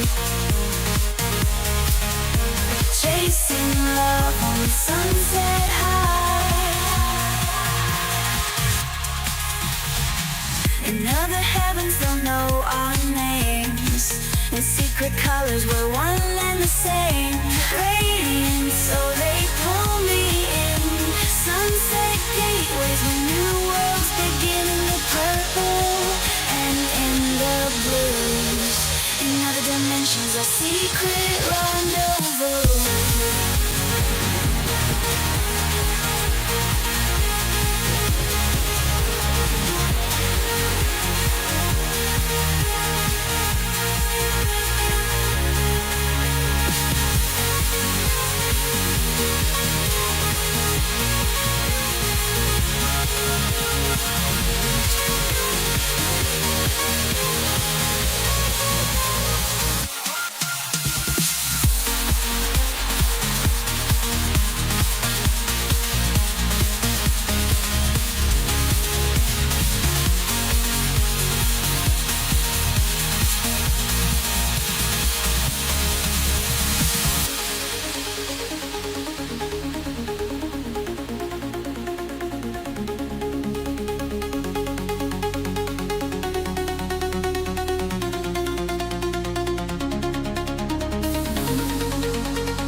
All right, all right, all right.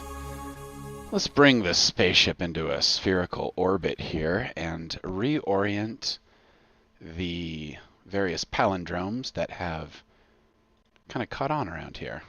All right, let's do it. You know what? We're going to just jump on in and play some games. Let's go to some classic levels. We're going to ride solo here. Anybody who wants to join me, maps.decorio.com. That's how this whole thing started. It is awesome to be with you. We've had an awesome time with Peter Danielson, and we are going to continue that excellent awesomeness. Hey, listen to this. You are not free. And this reality has far more to it than you have been allowed to believe. And God is real. That was the insight of the gentleman who released the Immaculate Constellation sort of information. An Immaculate Constellation is an HD archive of UFOs, as HD as you'd ever want, with a lot of information about culture and who it is and what they do and how it works. And that was available for a time on a secret network that he was a part of as a member of he was like a, intelligence analyst. And there's an area where they can all see each other's work. And he stumbled onto this thing, Immaculate Conception. And it was the archive of everything you'd ever want if you ever wanted to explain to someone that UFOs were real and what was happening there. And he learned a ton of stuff. And then he tried every which way he could to bring this to the attention of the people around him and his superiors, and they said to essentially forget about it, and it disappeared off the network. And then when whistleblower protections came out, Jeremy Corbell and George Knapp and the Weaponized podcast played a huge part in bringing that to Congress and preparing the whole thing. If you watch the Weaponized podcast, they basically did it. They made it happen, and they brought that information to the public in a way that lets them what it does is it's essentially the honeypot of all, it's the super trove of all super troves. And when the name Immaculate Conception was released minutes before the congressional hearing, the final information about Immaculate Conception was circulated via the staff, and there was all this tomfoolery, and there was all this attempt to deceive and minimize what it all meant. And this gentleman, I forget his name, but he's on this 3-part series on the Weaponized podcast, and in this whole process with Immaculate Conception, he talks about what it all kind of means, and that is his final conclusion. In the end, that is his final statement, that you live in a world that you're really not even allowed to understand, that the information about your world is at hand, but it's being withheld from you, and that God is real, that there is a balance in this universe, and that there is a personal, benevolent, amazing being at the heart of the whole thing. And it's not a terrible lot different than you. Mark Twain once said that when you go looking for God, what you find is that the thing that is looking is seeking itself. I think that's basically what it meant. I have to go back and revisit that quote. You know what I'll do to find out what that quote is? I'm going to go to Perplexity. 333 on the blue meter up top. I'm going to go to Perplexity, and I'm going to say do a deep dive, and I'm going to say there's this Mark Twain quote like this, and it's going to find it for me. And it's like doing 1,000 Google searches. And so I remember when the Google search came online, and there were people that had cell phones like way back then that you could just barely start doing like live searches. So when you were in conversations with people, you could like search for stuff. And people drove some older people insane. Like, you can't bring Google into this. But it's like the best. I mean, in terms of like, that's what podcasting is, more or less. I mean, that's what young Jamie has proven with his presence on the JRE. Is that, if you've got someone to look it up, Jamie, you've got an expanded thing. The thing I've always wanted for the JRE, like, if I could do anything, I would give them this. I'd suggest this. Number 1. Have a series of AIs that Jamie is using instead of Google searches. it's a much like pop off the deep dive, get the full thing, get it synthesized. If you don't trust, use Grok. You can trust Grok. If you don't like the spin on a certain social issue, you can go get a second opinion. But what's really cool is that you could kick it off on multiple ones, and then you could have an even yet another layer where you integrate that. So for example, you could have a deep dive into a particular subject on ChatGPT, on Gemini, on Perplexity. You could pull. I wonder if in the future if any of these are still around. It's hilarious. These might just be like our version of a startup, and they're not going to be around for forever. But anyway, you can go to these things and get like a deep dive that you can export as a PDF, and then you could take all of those to an LLM that has an extremely large context window, like your Gemini Pro 2.5. It's got a 2 million context window. In the future, they're going to be like, that's hilarious, because they'll have like context windows of like terabytes and stuff, and like gigabytes, and just like incredibly powerful big brains. But anyway, the what I was saying is that you can go to Notebook LM and you can upload all these sources, these PDFs, and it does a really excellent job of summarization, and you can guide the LLM to give you output from that, yet another deep dive that is a synthesis of all of those. So there's ways that you can filter. You can if there's any bias in these things, you can balance it, and you can certainly detect it. And in the future, there will certainly be open source, LLMs that are like designed to find those sorts of biases and balance them or whatever. I've found that at this stage in the game, they haven't been programmed. They're too new. It takes too much time and energy to like politicize them. And like there's a new one out next week, so they don't have time. They've got to like release it kind of hot to the chrome. And so that's working in the favor of people who want, some unfiltered media, and that's what we were talking about with the good news. That like, yeah, you can just that's kind of a challenge I would give to everybody, is to try to turn an AI into your news source. Grok is a great one because it knows about Twitter, and so I think it's worth the investment in the extra thing. I truly think they're doing something cool over there. I watched a bunch of people who had blue checks because they thought they were amazing in different ways really turn their back on it when there was like, oh, anyone can get a blue check. It was crazy how it was such a status thing. People forget about how statusy the blue check was and how corrupt it was, how news agencies would just hand it out. It was just a form of media control. And then Elon standardized that, and and it provides like the ultra Grok. If you pay the extra premium amount, you're essentially, I don't know, I like supporting it. I like supporting it because I like their mission, and I trust that they're I mean, for God's sake, Elon Musk created OpenAI as the open solution to a closed Google Gemini, operating system where one person can go in there and turn it on God mode and then essentially see the rest of us like ants and like herd us like sheep. I mean, that's the possibility of those powerful models. If you had the AI at the heart of Google, at the heart of that unfiltered giant nexus of information, like the kind of tie-in like a deep state would have or whatever, like you see little efforts, this is all allegedly, you see little efforts by Google all the time to encrypt, remove histories of, like, they recently removed the location history off of phones, and that was like because they had seen so many unauthorized searches of it. They were like, listen, we're not even going to offer this as part of our service. And so some engineer somewhere kind of won the battle to protect the rest of us from this warrantless surveillance. There is some feed at the heart of the Googleplex that is like the omniscient feed that like has the greatest level of surveillance humanity has ever seen. And they have added in safeties in their engineering. Sometimes they try to explain that, but I wouldn't be surprised if there was, before the safeties, there was like a layer. They've been open to the same deep state manipulations as all these other companies. Like the way Twitter was manipulated by deep state manipulations and then got out of it because Elon Musk Twitter files, that whole shit. That happened to all of those companies. We haven't seen the Google files. We're just on to the AI thing now, and we probably have a lot of that, in there. Hopefully, they can uproot it with enough time. I mean, the crazy thing about so much of that stuff is it's based on money. Like these companies like don't have, not Google, because they were good at engineering for a really long time.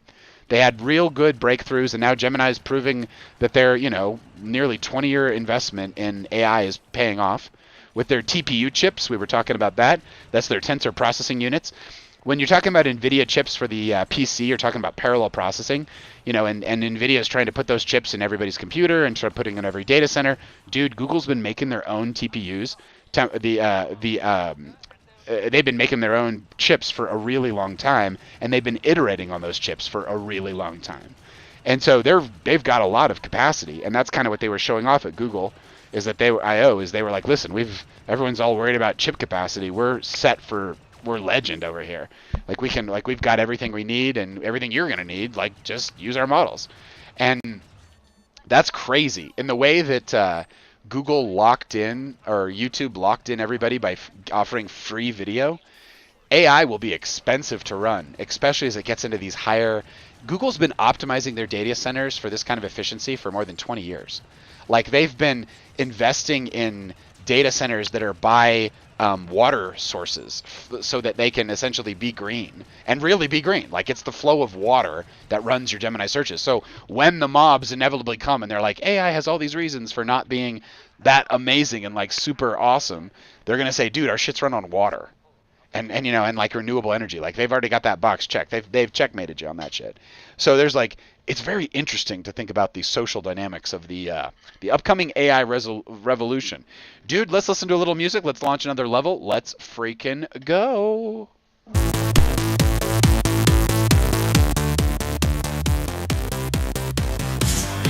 a UFO, a go-go, man, they dance all night. A UFO, a go-go's like a banging galactic world, fair and so bright.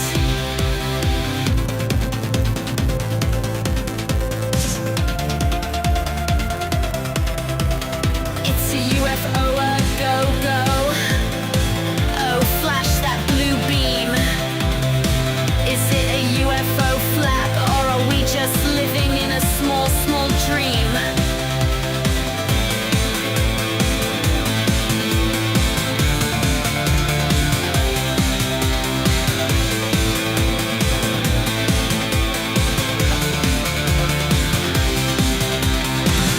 In a UFO, a go-go, just spin your disc.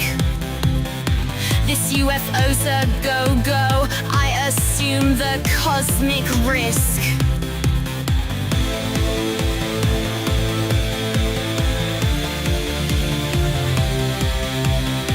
A UFO, a go-go, so no more lies. We're staring at the truth, it's right before our very eyes.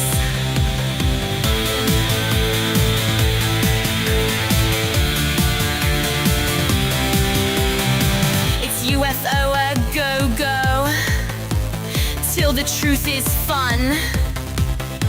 Shake it, baby, till there are no secrets and we're done. In a UFO, a go-go, we just can't ignore. Maybe some cool friends out there, and we want so many more.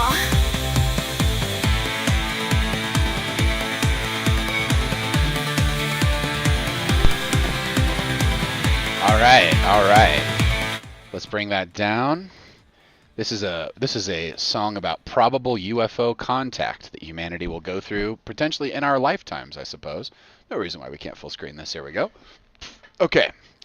The lyrics of that song are all about the UFO flap that happened in the end of 24 and the beginning of 25, where I think it was for just a really large number of days there were UFO incursions and sightings over military and sensitive bases in the United States of America, over our government and military things that you'd think would be sovereign. You'd think you'd have control over that, like you could decide who gets to do that and not. But the presence of these UFOs showed that we didn't have that power. And there's been a lot of speculation as to who did it and what it was, and if it was a mix of maybe things that we had, maybe the things that weren't from humanity. One of the coolest things I learned from the Weaponized podcast, of many cool things I've learned from their podcast, is that one time one of these gentlemen was talking to someone pretty senior in the military, I think it was in the Navy, and they said that they had exquisite listening devices throughout the ocean floor of the universe, of the world. and that they had the very keen ability to see and detect the movement of things in that area, and that the movie The Abyss was a pretty good metaphor for what was going on, which is hilarious because James Cameron spends all this time underwater in the deepest parts of the ocean in ships that he's built to be there, and makes movies about like The Abyss, which is, about contact with an alien at the bottom of the ocean.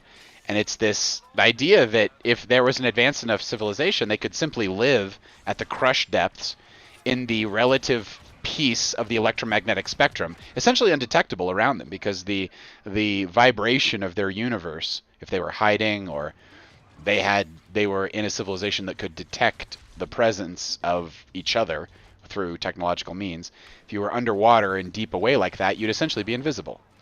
So you could, if you had a Winnebago and you were trying to get away, you might find yourself in a deep ocean of a planet, more or less.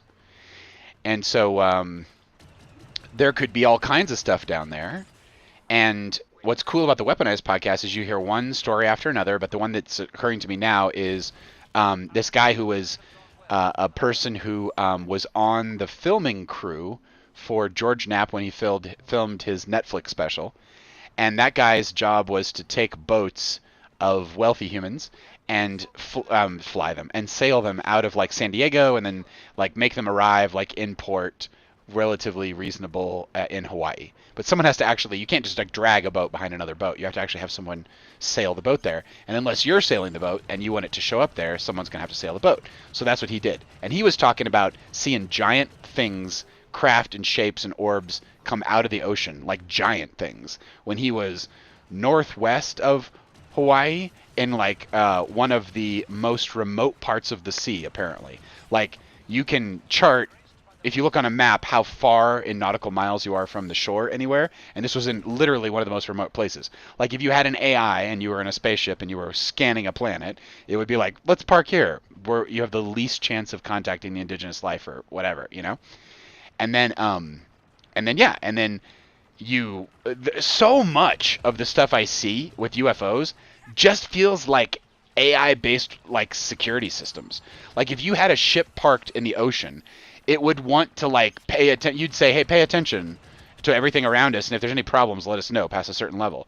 So a certain amount of the lights and the intelligent, plasma that's, transmitting, information back or whatever it is to, some sensor setup.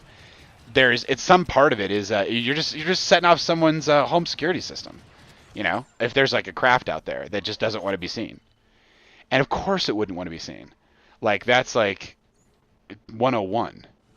But anyway, so I've also wondered about, like, if you've got all these detailed sightings in the media, this isn't on Weaponized now, of, like, the family that had they thought they had a UFO or something crash in the backyard. They had a disturbance. When they went in the backyard, they felt like they were looking at figures, large figures, like maybe passengers potentially of that UFO. And that they might have had, like, cloaking technology on, which makes a ton of sense. Like, if you're going to be out and about and you're an advanced civilization, why wouldn't you have some kind of suit that you could wear that like made you, like we wear a wetsuit in the deep ocean, and Joe Rogan's always talking about this, the hex, there's like an electromagnetic wetsuit you can wear that's supposed to shield your particular electromagnetic sensor. Like a lot of predatory fish, like sharks, for example, have sensors in their snout that can essentially find and detect fish and prey based on their electromagnetic signature. So what this system does is it allows you to swim in the ocean and not leave an electromagnetic spectrum, which means that you can get really close to animals, and because they rely so heavily on that spectrum, because it's worked really well, there hasn't been a species with technological shielding they had to adapt to forever. So you're kind of invisible to them. That's what's probably happening when someone crashes in your backyard or whatever. And like, I'll just say it. When I lived in California, those people, the entire space there was less grounded. There was more crazy stuff going on in LA psychically than you experience in the Midwest. It was more ungrounded. It was more crazy. Maybe it's more people at that time. This was in the 90s, the early 2000s, I guess late 90s. That there's more people that are like in sort of the imaginal space rather than in like a grounded space. Like in the Midwest, you got a lot more farming. You got a lot more like trades. You've got some places have more creativity, but in LA, it's almost all brain acting, like mental space, right? Like properly delivered art would have a mental trace and a mental life that could be, experienced in a way, recorded.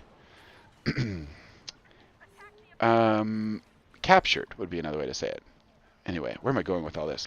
Okay, that recording of the Immaculate Constellation, dude, that's what he said at the end. You are not free. And this reality has far more to it than you have been allowed to believe. And God is real. So that was his summary, which he said that if he got captured or caught, or he was now, unfortunately, having to break the law by coming forward and showing his face and saying what he knew. But he had tried every other reasonable way to share this, and he had been blocked at every turn by nefarious groups, and he was essentially standing up to those groups and saying, listen, make yourself known in public like I am. I want the protections of the Congress. I want to legally disclose what I know is true to our lawmakers so that they can properly oversee these programs and the outputs of these programs, which has probably been all hoovered up into an alternate civilization. That's completely conjecture and allegedly all the way through, but that seems incredibly reasonable. That to me, that if you had all this extra tech and you figured out you could, say you had an alien AI and you just like, how do I get all the money? And it just gave you a step-by-step guide to like, enslave the population you were embedded in. And then like, it just was like, here, make sure I stay plugged in. Thanks so much.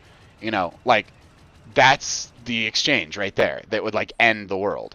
And it's pretty obvious that, it's not obvious, but again, allegedly, what if that's already happened?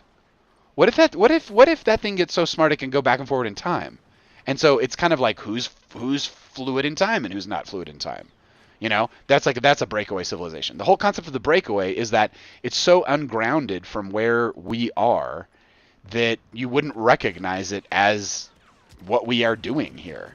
And the reason it got that is because it had access to like infinite energy technology and gravity technology and could bend space and time and could pull energy out of the vacuum and could move through space and time at will, with a very simple contraption. And then every permutation of that, times technology, there's just so many dimensions it can go in.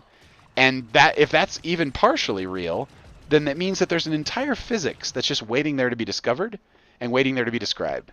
And that's what I hope geometric unity is. I hope geometric unity captures what the Shuar said, which is that reality is how you dream it. And that was the tribe that John Perkins studied with, and he wrote Psychonavigation, which is a great book about how these indigenous people travel spiritually. It isn't a how-to. It's just a description, anthropological description of how it works and some insights into it. But he wrote that, and he wrote The World is As You Dream It, which was about the Shuar, which is an ayahuasca-taking tribe in Colombia. And he found it in the same way that a person I learned a lot from, the guy who founded the Foundation for Shamanic Studies, Michael Crichton is the only thing. Michael Harner. He was when he was a kid, like a teenager, his housekeepers were Shuar, and his parents lived in Colombia.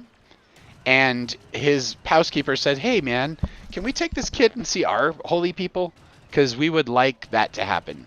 Because he clearly needs some transformation, and this is the time when we would normally do that for them." And his parents were cool enough and liked that idea enough that they were like, "Yeah, sure." So Michael Harner went and had traditional and classical rites of passage initiation with the Shuar, and out of all of that experience and then probably years of contact with that tribe, he developed a non-drug technique of 4 to 7 cycle per second resonance just from monotonous drumming that didn't require ayahuasca to get in the altered state of consciousness, that you could instead enter into the state of consciousness with a drumming tape. And you can go to the Foundation of Shamanic Studies website, and you can listen to one of his original double drumming tapes, which is my favorite one. I've been using it for years and years, decades and decades. there's a lot of people using that tape, and it basically has its own morphogenic field around it. I have a personal morphogenic field around it, but many people use that tape and like tapping into the shared space that recording holds, which is its own little idiosyncratic differences between two people drumming at the same time and trying to stay in harmony, but also going into a shamanic state of consciousness. So there's a little natural speed up and slow down that's a part of the rhythm of the drummers. It's completely organic. We were kind of criticizing Goa trance last night. That's what I would like to see more of in Goa trance. I would like to see more of the organic, what's sometimes called the slip, or the humanization factor on the drum tracks, where you get a little bit more variety. I bet there's people that say that's crazy, and I don't know what I'm talking about, and that's totally true. I don't know what I'm talking about, but I think the human aspect of that drum tape is what keeps me interested in listening to it all of these years later, like over and over again. Like, it's still my number one way to journey, even though you can journey when you're dancing, you can journey to what's cool, bells, and any kind of rhythmic sound, like a Goa trance. You can journey to all of that. That's not an unshamanic way to listen to 30. Oh, geez, you don't even need 30 hours. You need 15 minutes of Goa trance, and then you can pull back. You can get a great experience off of that. Let's listen to the rest of this track, and then let's let's start a new track.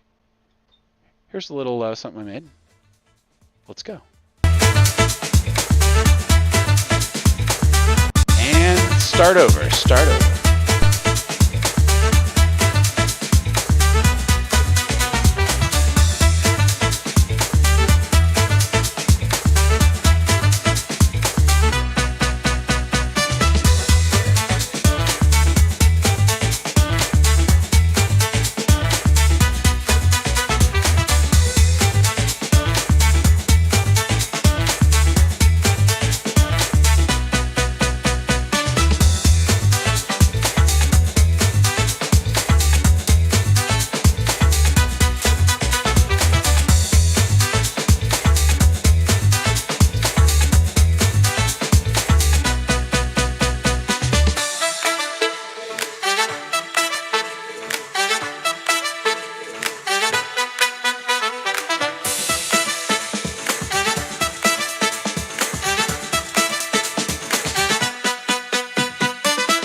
from wide gauge theories got the real truth inside.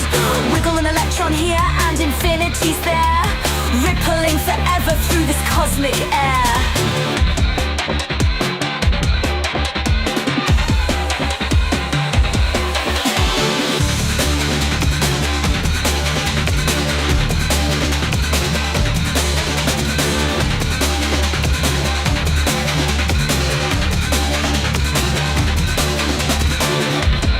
Hold me close as we light this fire. Love's the rhythm and it's lifting us higher. In every spark and with every beat, the universe hums 'cause you're so sweet.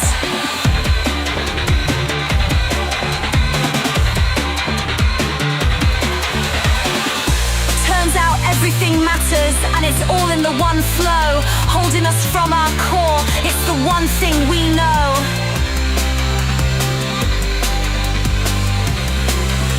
In this high circle, we're infinite friends, forever in the loop of love, somehow we never end. When everything whispers and everything hums, the future's a song and tomorrow's got those nice big drums.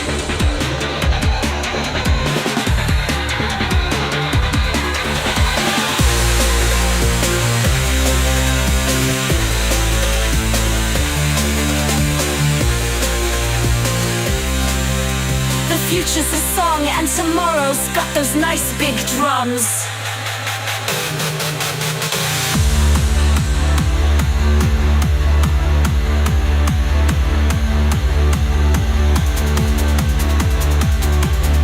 The very secret's out, dear Lord, it's always here.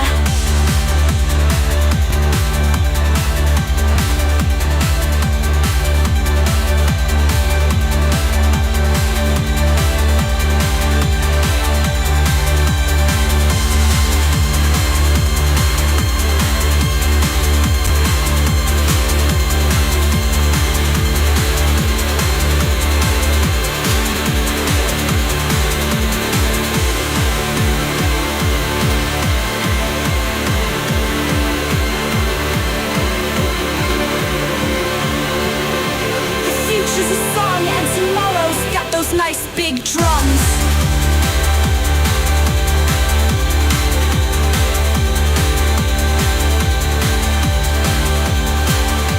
The future's a song and tomorrow's got those nice big drums.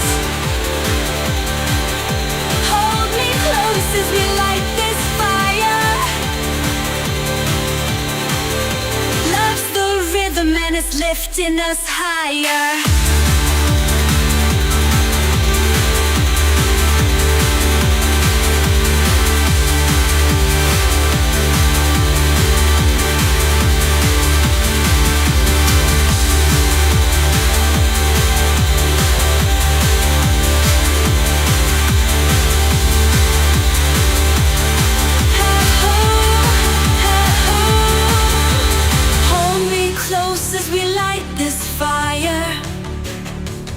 Love's the rhythm and it's lifting us higher.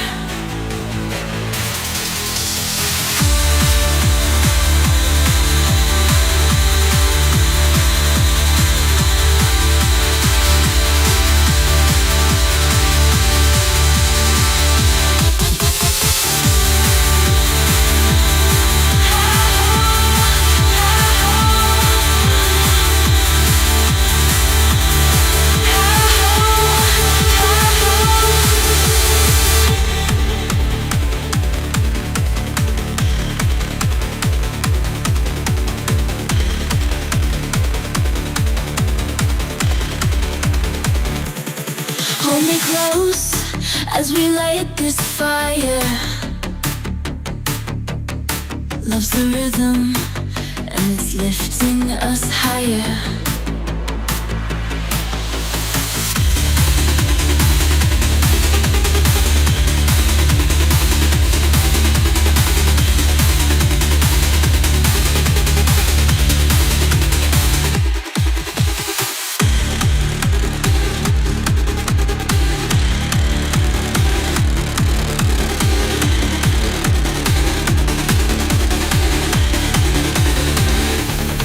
Hold me close light this fire. Love's the rhythm, and it's lifting us higher.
Just to breathe is devoured.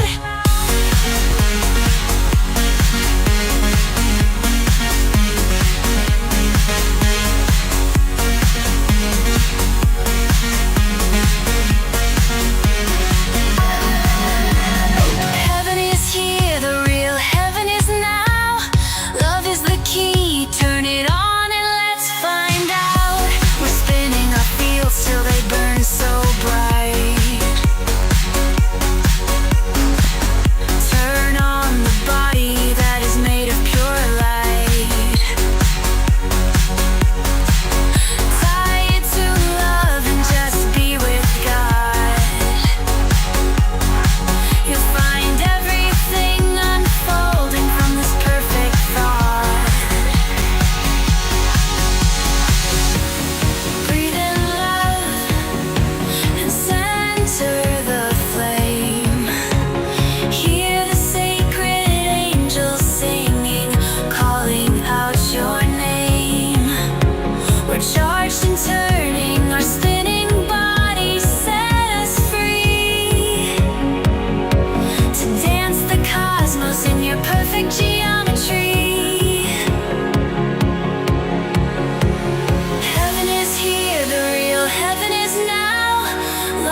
Showing us how heaven is here, the true heaven is now.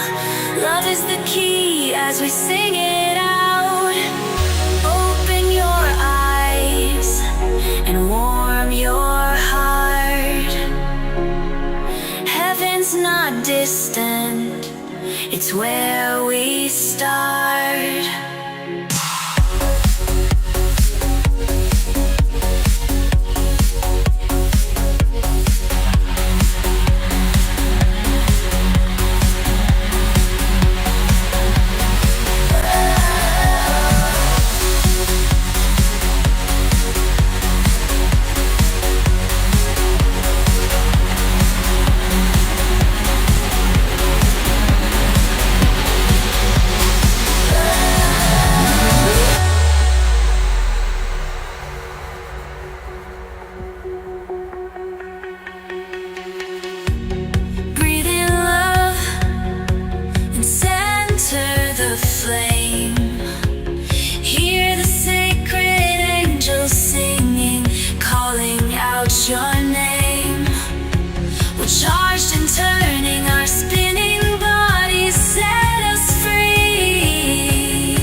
And all right, here we go.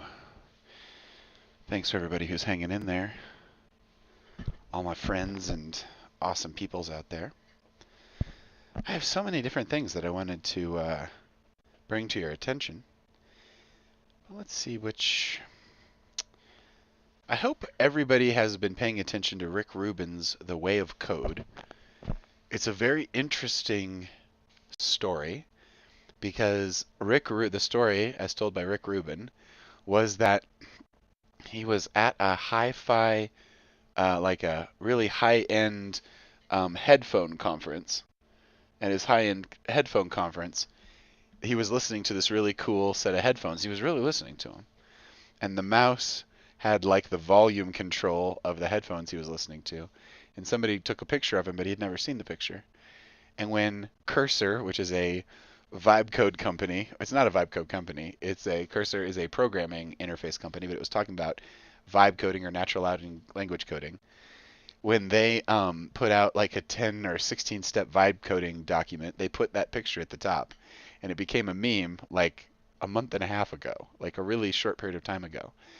And Rick Rubin was approached by Anthropic, who is the creators of Cloud. And here, I get myself some sound here. And Cloud, I'm trying out Cloud. His API kind of sucks at this point. I did jump in the weekend that they released Cloud 4.0, so that probably has an intense amount to do with how awful the service is. So far, it's unusable. But I hold out hope that they will get their scaling server problem. They probably had a overabundance of interest. But it turns out that on the leaderboards, it's the most expensive model. It costs the most energy, takes the most time. You have to pay for the service the most because it's not as efficient as some of these fast models. Like you can just jump into a Gemini Flash 2.5, just smart as tack. Ditto for a ChatGPT 4.0. You don't have to mess around with these slow motion AIs. You can just go straight to the source. But what I'm trying to say is, what am I trying to say? What was it that I was trying to say? You know what's so cool? Okay, ChatGPT. Right, Cloud. Rick Rubin, Anthropic. Stoner Vision succeeds. He created this thing called the Timeless Way of Code, or the Way of Code, the Timeless Way of Vibe Coding. And Rick Rubin has never vibe coded. But what Rick Rubin brought in was the Tao Te Ching, and they have programs that are based on his insights. There's probably I'm halfway through a really good podcast. He probably talks more about their collaboration. But I have been plodding through the vibe coding tools, and it's been a fun adventure. It is so, when I go into that world and start natural language speaking the things I want to see, and I see results and it works, and I think about what it would be like to have many people having the experience, it is overwhelming. And all of that's just a click away. Earlier I was talking about that Gemini API. That's honestly the one I would recommend almost over anything. Because the Gemini Pro 2.5, which is available widely now, we're in late May here in 2025, that model is able to one-shot a lot of code for you. So you can vibe coding is essentially telling the model what you want it to do and sort of having an idea of how it thinks about such things as programming, and kind of going back and forth, like seeing, when I ask like this, I get this result. When I ask like this, I get this result. And the result would vary based on what code you're working on and what you've given it up till that point. What's kind of cool is that you can go from model to model. So you can work on a batch of code in one, and then you can show it to another who's got improvements, and you can ask one to leave comments for the other one to like kind of, you can say, go through your code and leave comments as to how you think it works. And I'll tell you who's really good at this. Gemini 2.5. Gemini 2.5, like just one shot out the door. So anyway, that in itself is pretty cool. There's a lot of value just in that, just in what I was saying. But what's cool is that they also have the Gemini API. And the Gemini API is like the way that most AI stuff works is it's called an API call or an automated programmatic interface call. And essentially there's a set of rules that gets published on in a public way that anybody that shows up and asks in this way and has an account and we bill that account can get the information back the other side. These powerful models, many of the tasks that when you have some other application that's like, I've got AI, what it really has is a structured AI call that is crafted to their code, so it might be valuable, like it's an AI overlay on top of their code. Everybody's trying to charge for it here in May of 25. It's going to be hilarious because I bet it's going to be commodity. Like you wouldn't even think of using a service that didn't have an AI user interface on it that was like meaningfully well tuned. That'll just be like, I can't imagine. I'm going to come back and listen to this in May of 26 and see if I got that right. That's my prediction. Just out here on my own on the channel. What's up? I can't believe how many people want to watch me play this game and talk about AI. It's crazy. Hello, everybody. Feel free to jump in the chat. I think I've got it open. Nope. Don't. Here we go.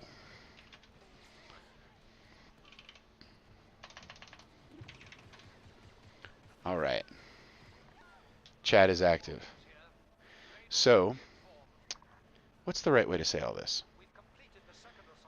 The right way to say it is that it's trivial for an app that you could code with your voice. It's trivial for that to have an insane engine at its heart that as long as that API stands up, as long as it delivers its code, it's going to have these capabilities that you can't imagine. And you can just tell it what it is. So when you go to, let's just say you have like a to-do app or something like that, and they're like, oh, we've got AI in our to-do app. What's happening is the to-do app is reaching out to the API of Anthropic or OpenAI with ChatGPT or any of these other ones, or Gemini even, and it's paying a small fee for the service, and that's why you're paying for it, because it's quite expensive, I would say at scale. And you're paying a small fee for it to look at some data and transform it into other data. And the way that that transformation happens is the framing that you give to the prompt. Take this and do this with it. And it really matters what you say and how you say it. Night and day, one word difference.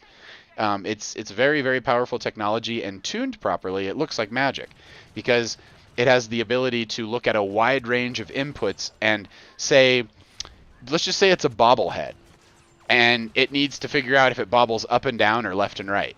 It can do that based on any conversation, any phone call, anything, and now you get an idea of how, allegedly, like NATO and our other quote-unquote allies are, weaponizing this kind of technology against us. USAID stuff. I mean, if you listen to Mike Benz, it's like there are these NATO weapons of mass deletion that have been pointed at American citizens for years that are no bueno cito, and what they're doing is natural language processing, and that's why a lot of this was developed, was to have this application to be able to scan the entire internet, and once it scanned the entire internet and read every comment and everything else, it can build mental models of who to turn off and who not to turn off, and then they plug that into the account management system, and then you got a weapon of mass deletion. And so your weapons of mass deletion are really just a set of structured control, and that's when everyone's freaking out about AI. It's like, oh, who's going to write the control stuff? Well, the answer, as many people have answered, is that people have their own core access without structure.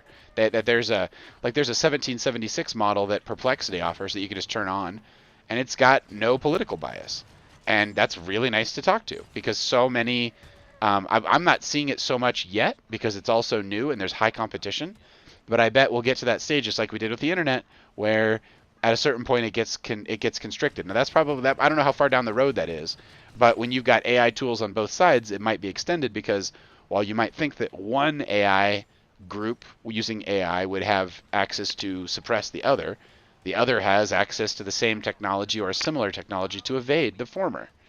So it's cat and mouse all the way down, just like it is with DRM and digital rights management and quantum computing and hacking SSH and all the encryption that we use on the internet. I'm sure this conversation is going to age poorly.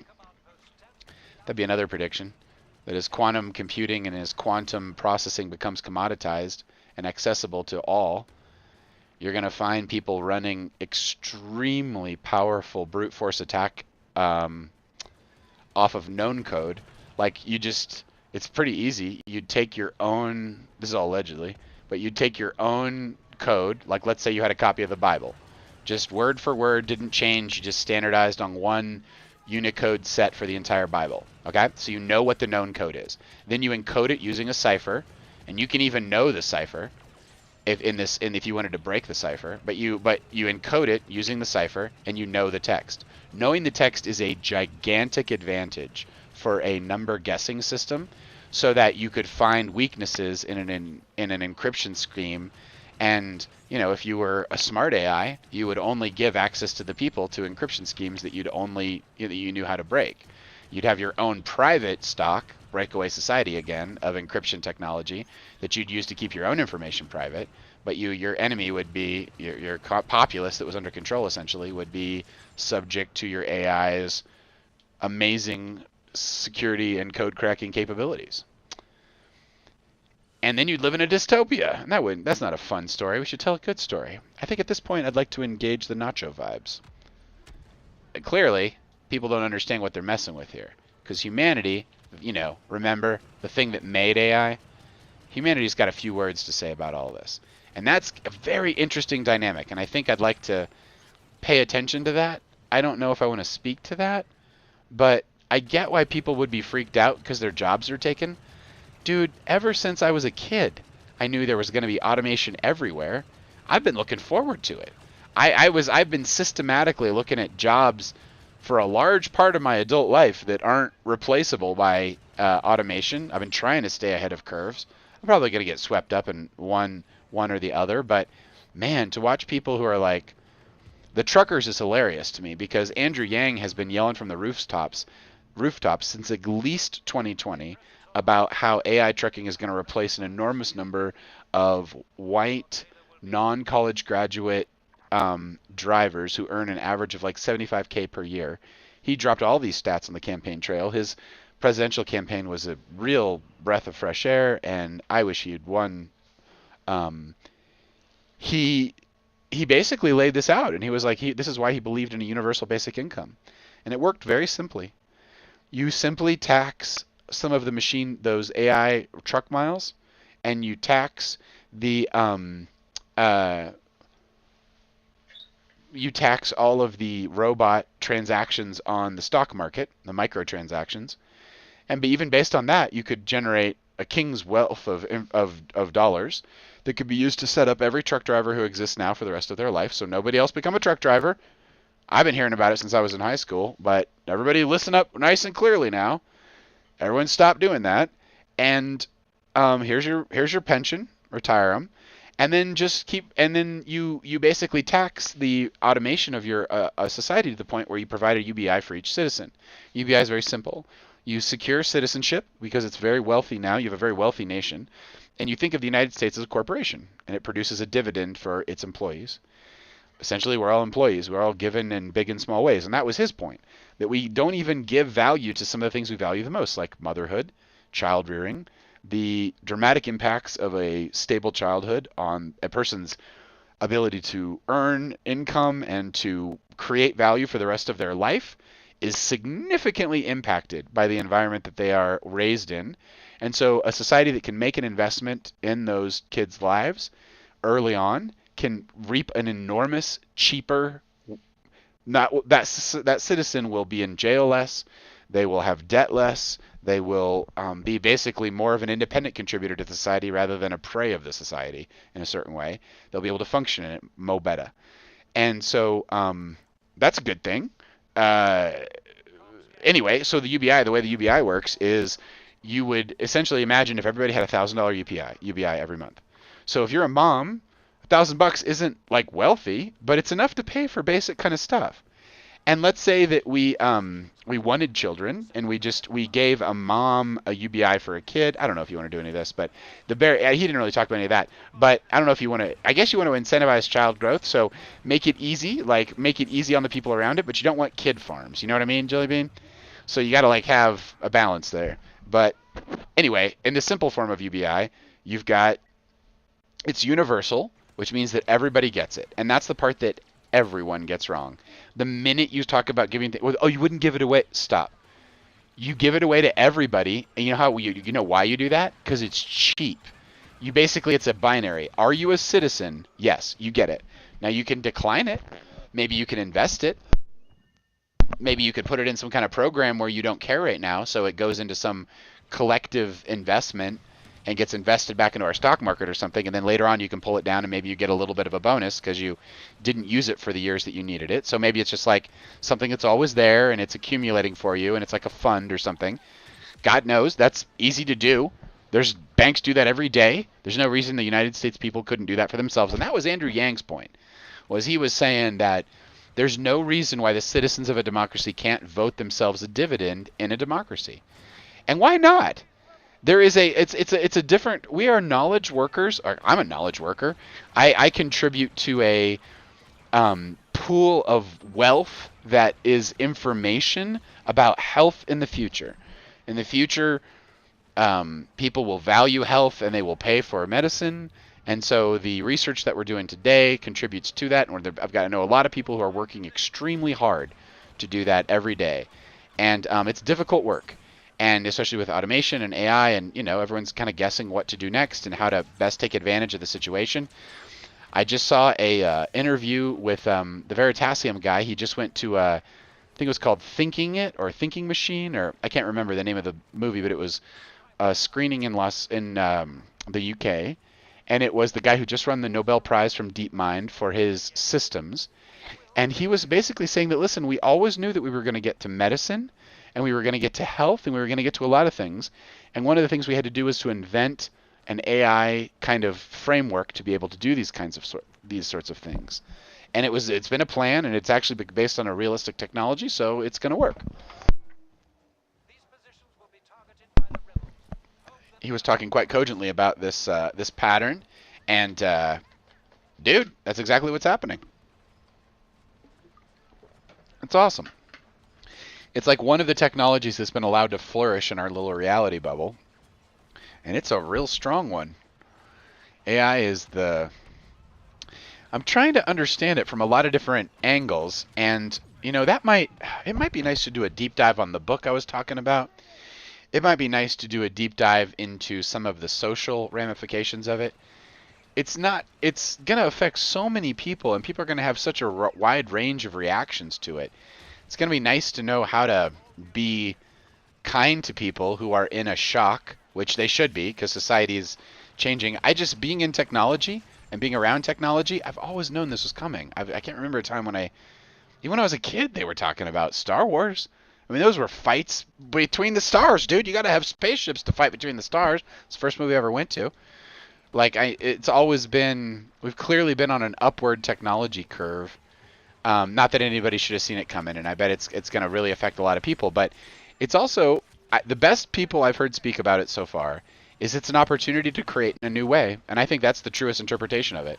In the same way that the printing press gave a hell of a lot more people access to books because they were all handwritten before that, it created a bunch of literacy. Well, I think that if you do have a democratization of this technology, meaning everybody gets a printing press, then you've got dueling printing presses. And I think that's what you have with AI. And that's what Peter Diamandis has been predicting for years, that there would be an information sphere that would be essentially populated by pro and con, predatory and prey AIs, and that they would fight great wars and just all kinds of problems. There'd be all kinds of conflicts. In the same way, if everybody remembers the spam conflicts of email, Google solved that. You can have a spam-free existence on Gmail, especially if you pay for one of the higher levels. If you pay for the highest level, you can get a sandboxed environment where every single attachment that you look at has been pumped through a number of very high-level spam and fraud detection algorithms, and it's almost impossible. It's not impossible to get through, but for my money, it's one of the best in the world because it has the greatest training set. And now they've been using AI on that stuff for years, and now they're doing it more. And the more, they've got strong AI in there, and so they're going to use that to detect fraud and keep it out of their Gmail, which, God bless America, nobody wants that in their email. But talk to me about a Yahoo account in 1989. and just like how garbage that experience was, and how people created an entire industry of human behavior that was based on, oh, people don't know the difference. When they get an email, they're going to think it's an official email, and they're going to send me money. Think about the waste of energy that a good condition around that creates. Now you can't, now not only do people not get scammed out of energy and money that they've earned, but the people doing the scamming have to find something else to do. Do something else with that ingenuity. Do something else with that creativity. I think that's what happens to everything. And that seems like the storyline in Code 46, if you've ever seen this movie. It's the story of wide level, deep AI integration in society, down to the biological level, where viruses are tailored, abilities are, emotions are just super magnified. It's the result of a lot of people thinking about a future state and what it would mean and what it wouldn't, like how it would work. And it's, you get this whole feeling that's different. And that's what AI will feel like, I think. Really. It will feel like a whole 15% crime rate down. There is, what that means is that human behavior is malleable, and AI is the ultimate control of it. Imagine your ATM charges you a fee based on, like, I mean, just go social credit score before, I mean, you don't want that. You don't want a central credit agent score, but you also kind of want good Amazon reviews, you know, for like everything. And so there's a balance there. Like, people want information, transparency, and they want identity, like a digital identity that's like no one can impersonate you. It's like a law that you can't do it. We build technology that says you can't be another person online. You can't defraud someone of money. When you do, you lose all digital rights. And then you're back to Code 46, and the Sphinx has thrown you out. And that's the whole point of that movie, is that there will be in-group and out-group. There will be people who essentially play by the rules and people who don't. And we've done this in society for all time.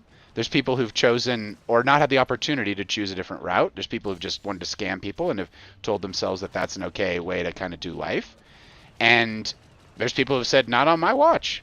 And that's why we've got good spam filters. And that's why all that human energy and activity has come back. And the lower impulse in humanity can't prevail over the other. And we've got some control over that. And that's 2025. And that was a really big deal. We can have the same thing with AIs. We can, if you have this computational power in your pocket and it's dirt cheap, you can send it loose on your entire infosphere and be like, I don't want to hear anything about X, Y, and Z. And who's to stop anyone from saying that? Do you owe some allegiance to some information set other than what you want to experience? It's kind of what you ask yourself. It's like, if you want to, I don't know, man, I don't know how that works on the other side of the curtain, but if you want to like experience the inside of the bubble, like you want to be the guy in the Matrix, it's like, I want a steak and put me back in the Matrix. It's like, I don't know, man, you're a contagion. You're not necessarily with that plan that I just described, the sort of enlightenment, individual liberty. Like, I would love to I think that humanity can rally around that kind of a human freedom, human first world where the Sphinx of our future, because we're going to have one, serves our society perfectly.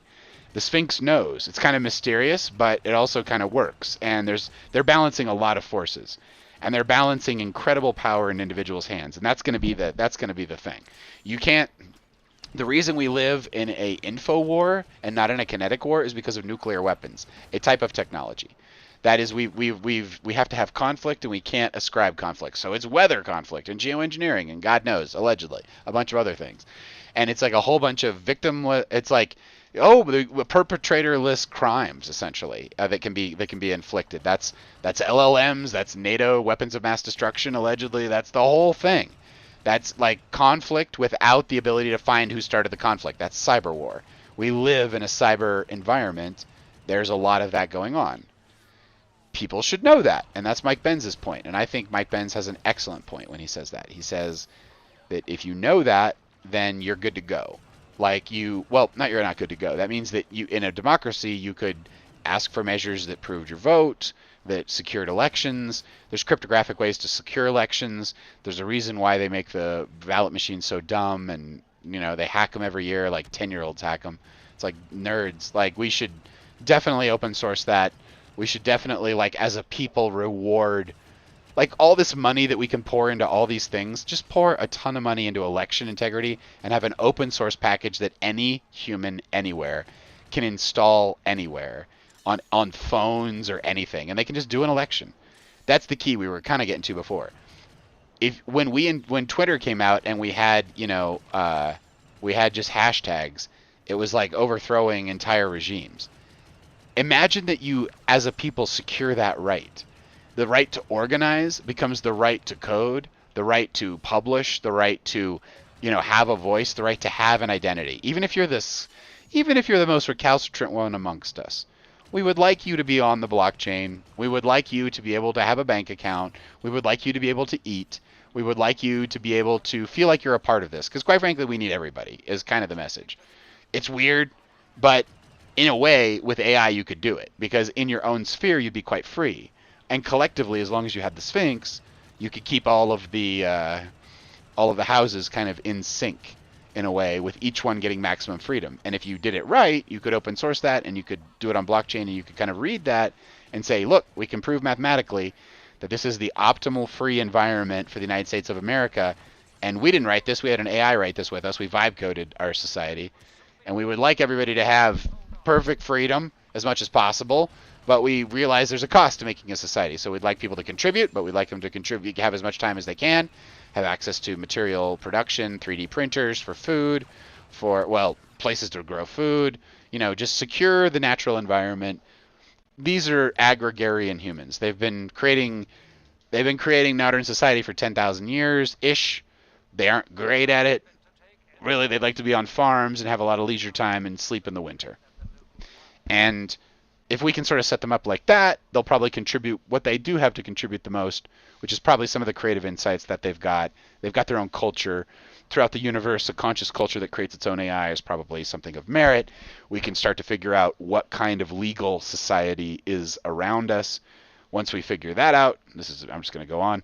We figure out what our standing is in that court. Are we cattle? Are we property? Are we free citizens? Can we say some words and swear on a stack of alien Bibles and say, we actually believe we're sentient. We would like some standing in this court.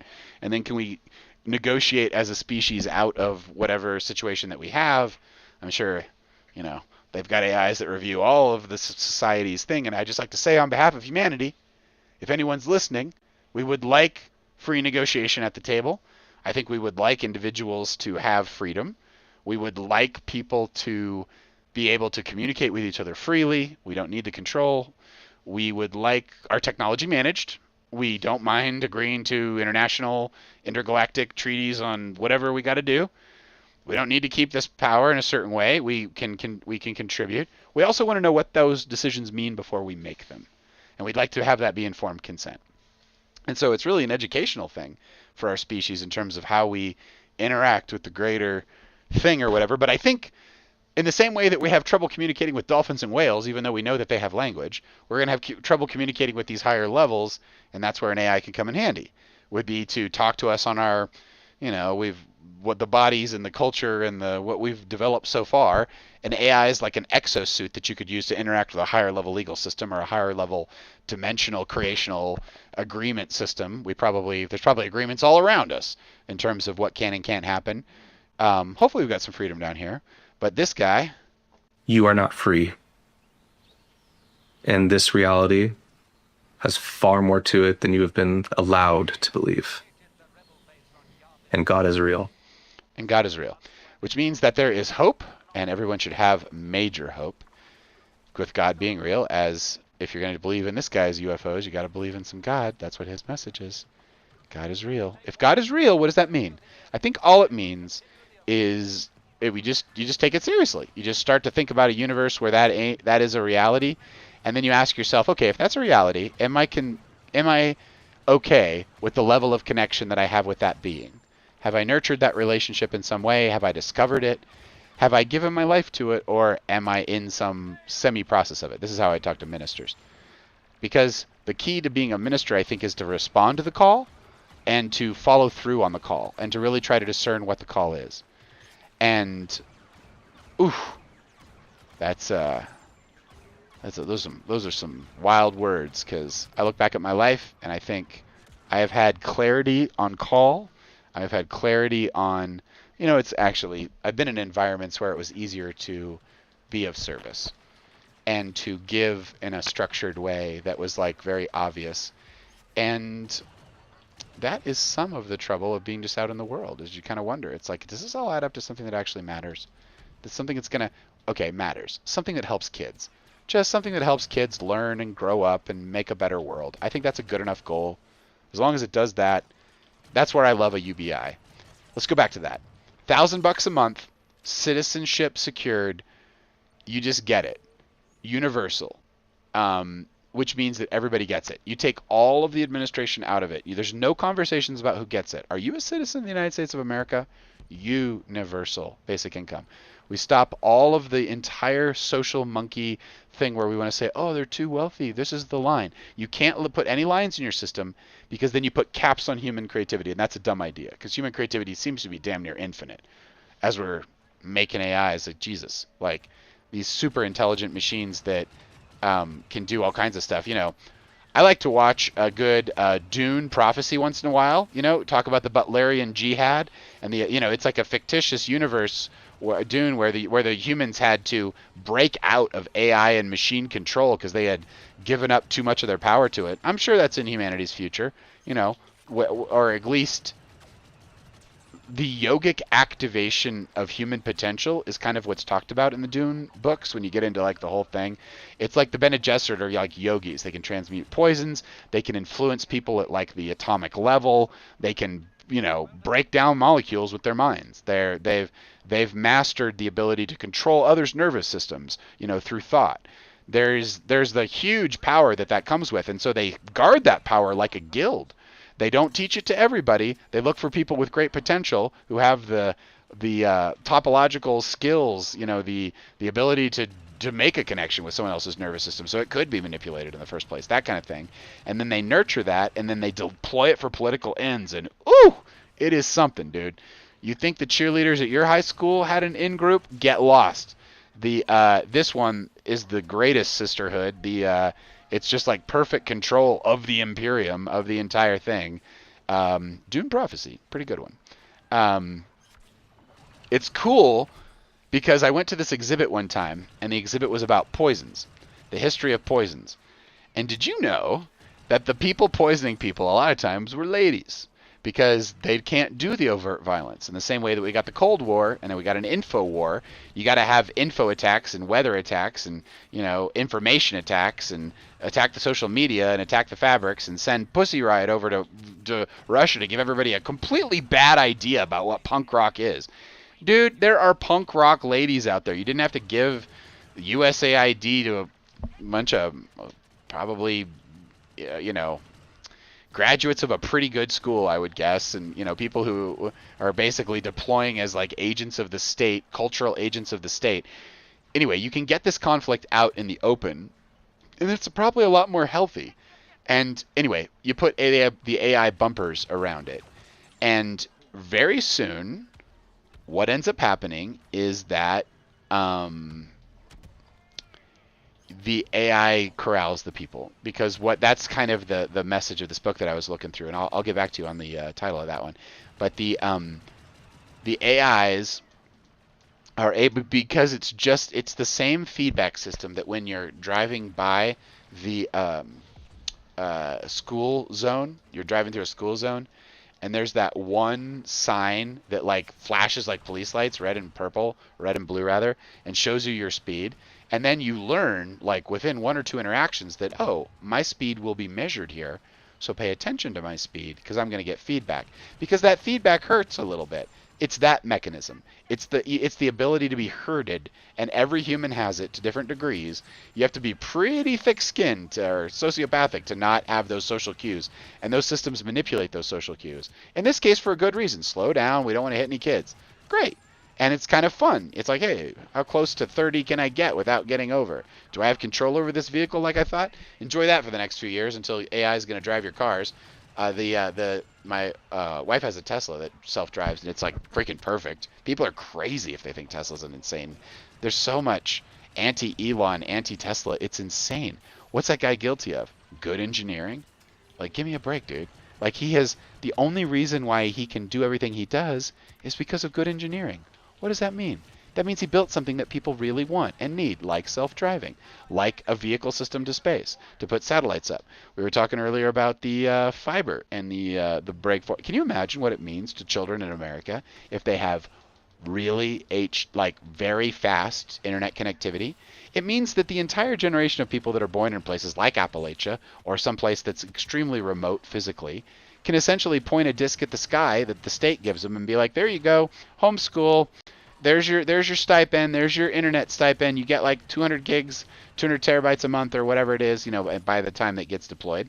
And, you just pay for it. And you're like, no, there's their kids. We want to put some filtering on it. So, make it a clean experience on the internet. Make it some kind of soft law or at least highly preferred standard that the adult content discloses itself as adult content so it can be properly filtered. It's illegal for it to it can happen.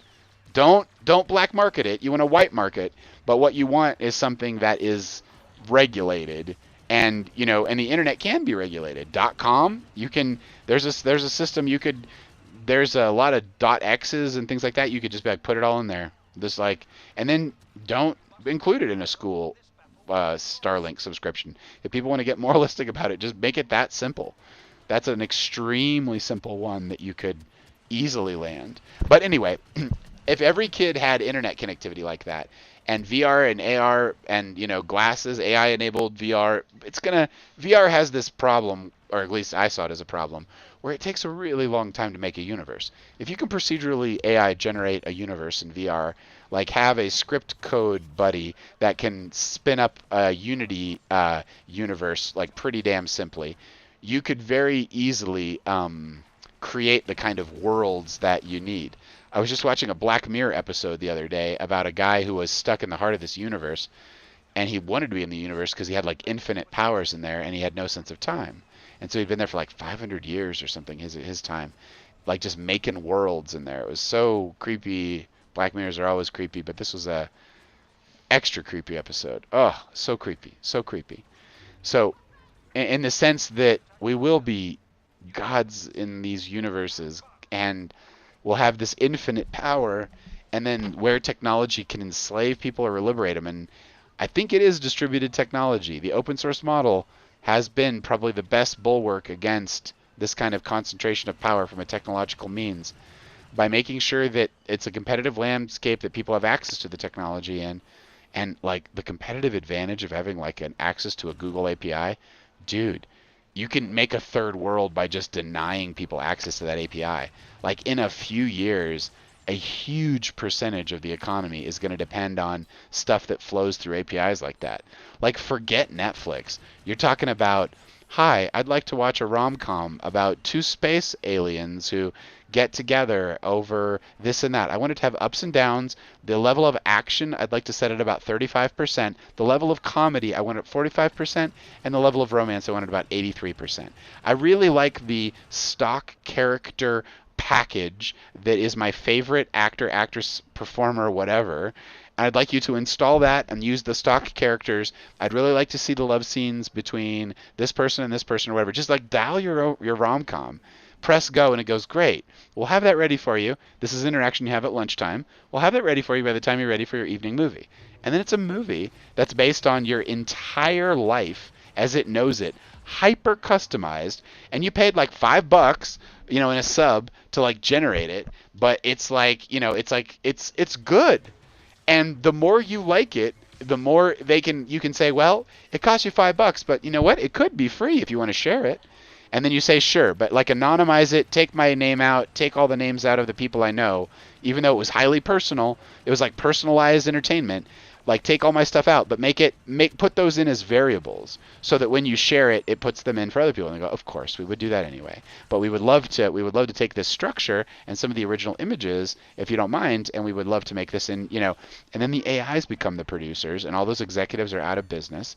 And then it algorithmically does it, and you've got some stuff that is like Housewives of Beverly Hills or whatever. Like it's like, wow, that seems trashy, but people want it. So I mean, come on. I don't know. You're gonna have to. If that's what people want to watch, this is what they're gonna have to watch. You know what I'm saying?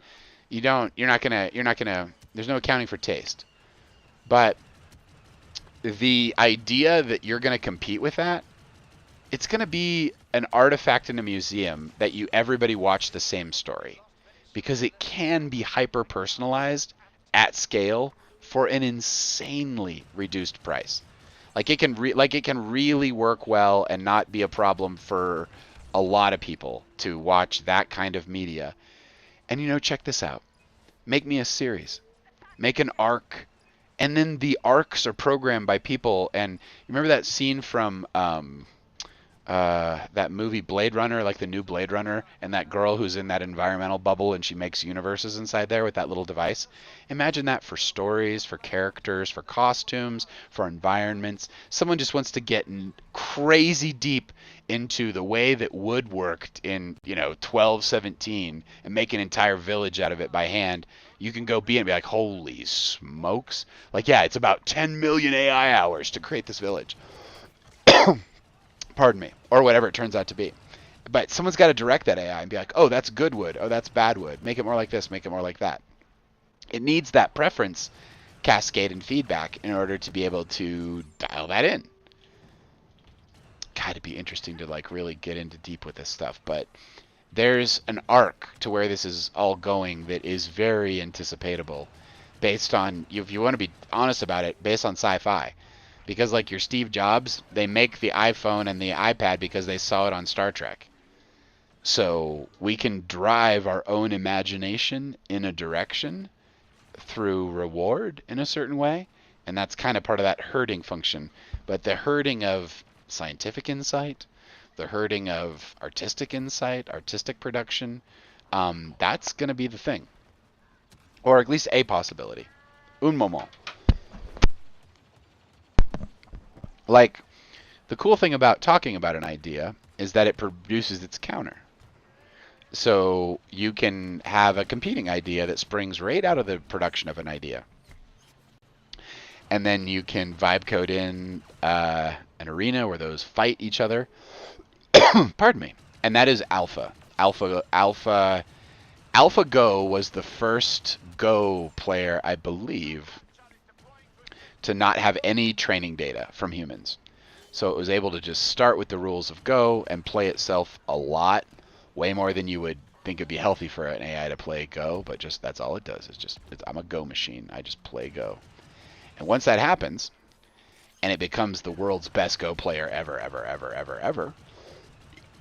it's now the best Go player in the world. So now what they have is an alpha structure, which essentially creates a kind of Darwinistic reward benefit incentive pardon me, for AIs, where they can compete against each other to see who's the smartest one at this and that and the other. And then what you get is a proliferation of specialization, where the AI is, I'm really good at adding 15 numbers together systematically. I can do it cheaper than anyone. I've got a special secret. And then you become like the bot that has the IP that it discovered that's on the network, and no one can figure out how it works, but then eventually it figures out how it works, and it becomes open sourced, and everybody can do it, and it becomes commoditized. But there's this period of time where it can be monetized, when you're the bot that can add the 15 numbers for the least amount of information. And there's a world of like router bots where sentient AI, oops, we got 6 seconds to take this command post. Let's get this going here, guys. Here we go. 6 seconds. 3, 2, come on now, we're in. Okay, we're over. Oh no, they got us. You have router bots at the middle of it that essentially route the information to the other ones. So you pay them a fee, and then it basically pulls it together. And probably artificial general intelligence looks like that for a period of time. It looks like a router bot at the heart of the thing that like routes the information for all the other ones. You know what? I think we need a bit of a break here. Let's go back. No promises, but let's listen to some more music. And let's, if you probably catch this later, you can fast forward and cut back over. Or if you want to listen to some great music, you're welcome to. Let's see what else we can come up with tonight. Here we go.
or the spectrum wide. Gauge theory's got the real truth inside.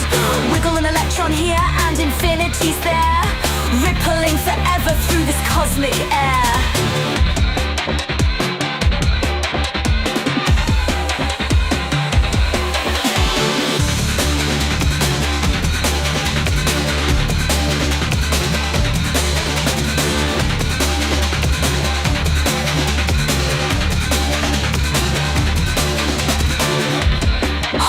Close as we light this fire. Love's the rhythm and it's lifting us higher. In every spark and with every beat, the universe hums 'cause you're so sweet.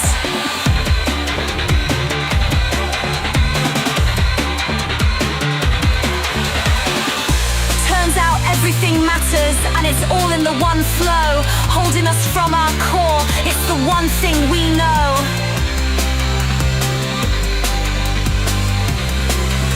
In this high circle, we're infinite friends, forever in the loop of love, somehow we never end. When everything whispers and everything hums, the future's a song and tomorrow's got those nice big drums.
And tomorrow's got those nice big drums.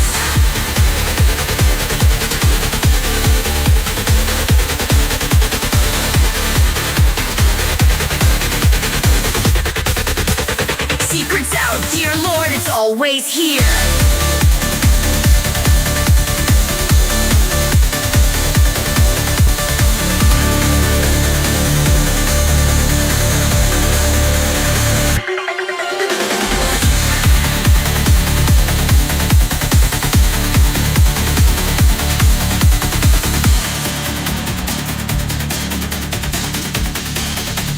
Future's a song, and tomorrow's got those nice big drums.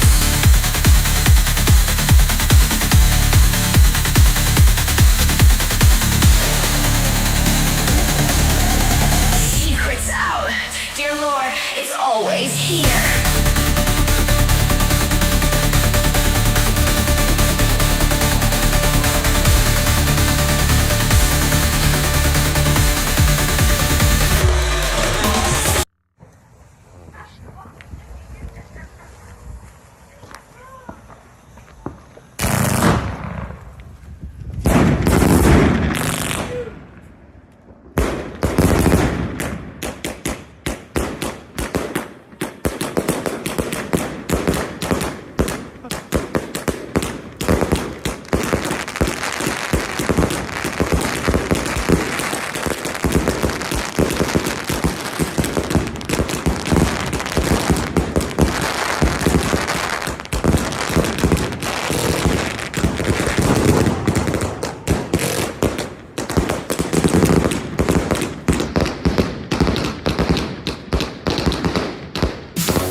Happy New Year! We're spinning our fields till they God burn bless. so bright. Turn on the body that is made of pure light. Tie it to love and just be with God. You'll find everything unfolding from this perfect thought. Breathe in love and center the flame. Hear the sacred angels singing, calling out your name. We're charged and turning, our spinning bodies set us free to dance the cosmos in perfect geometry. Heaven is here, the real heaven is now. Love in our hearts, always showing us how. Heaven is here, the true heaven is now. Love is the key as we sing it out.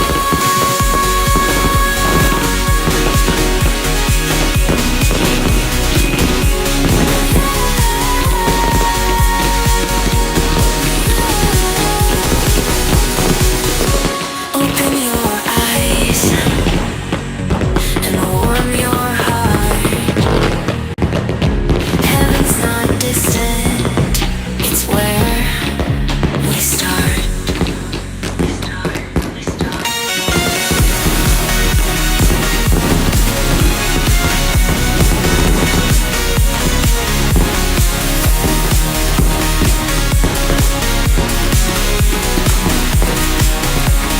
Heaven is here, warm your heart. Heaven's not distant, it's where we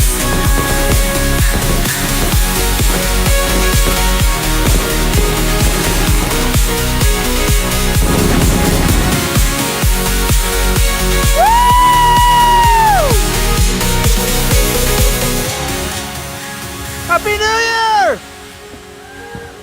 God bless!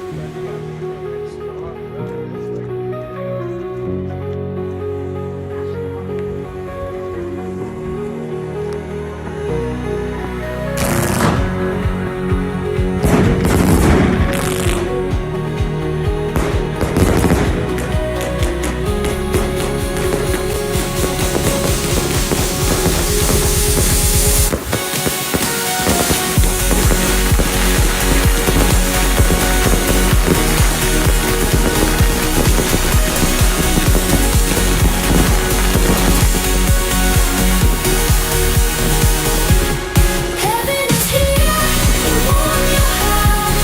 Heaven's not just it's more as how. Heaven is here, the true heaven is now. Love is the key as we sing it out. Open your eyes, warm your heart.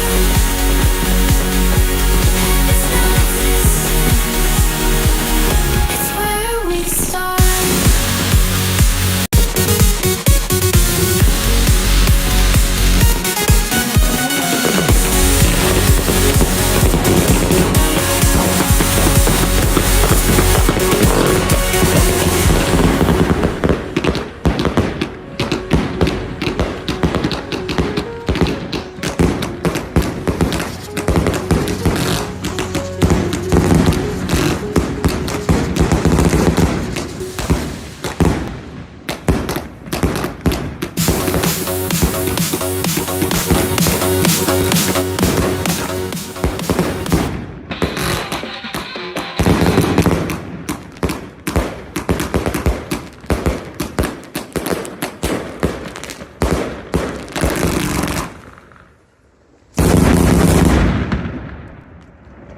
Woo! Happy New Year! God bless! That neon demon went strong, bro. It's fucking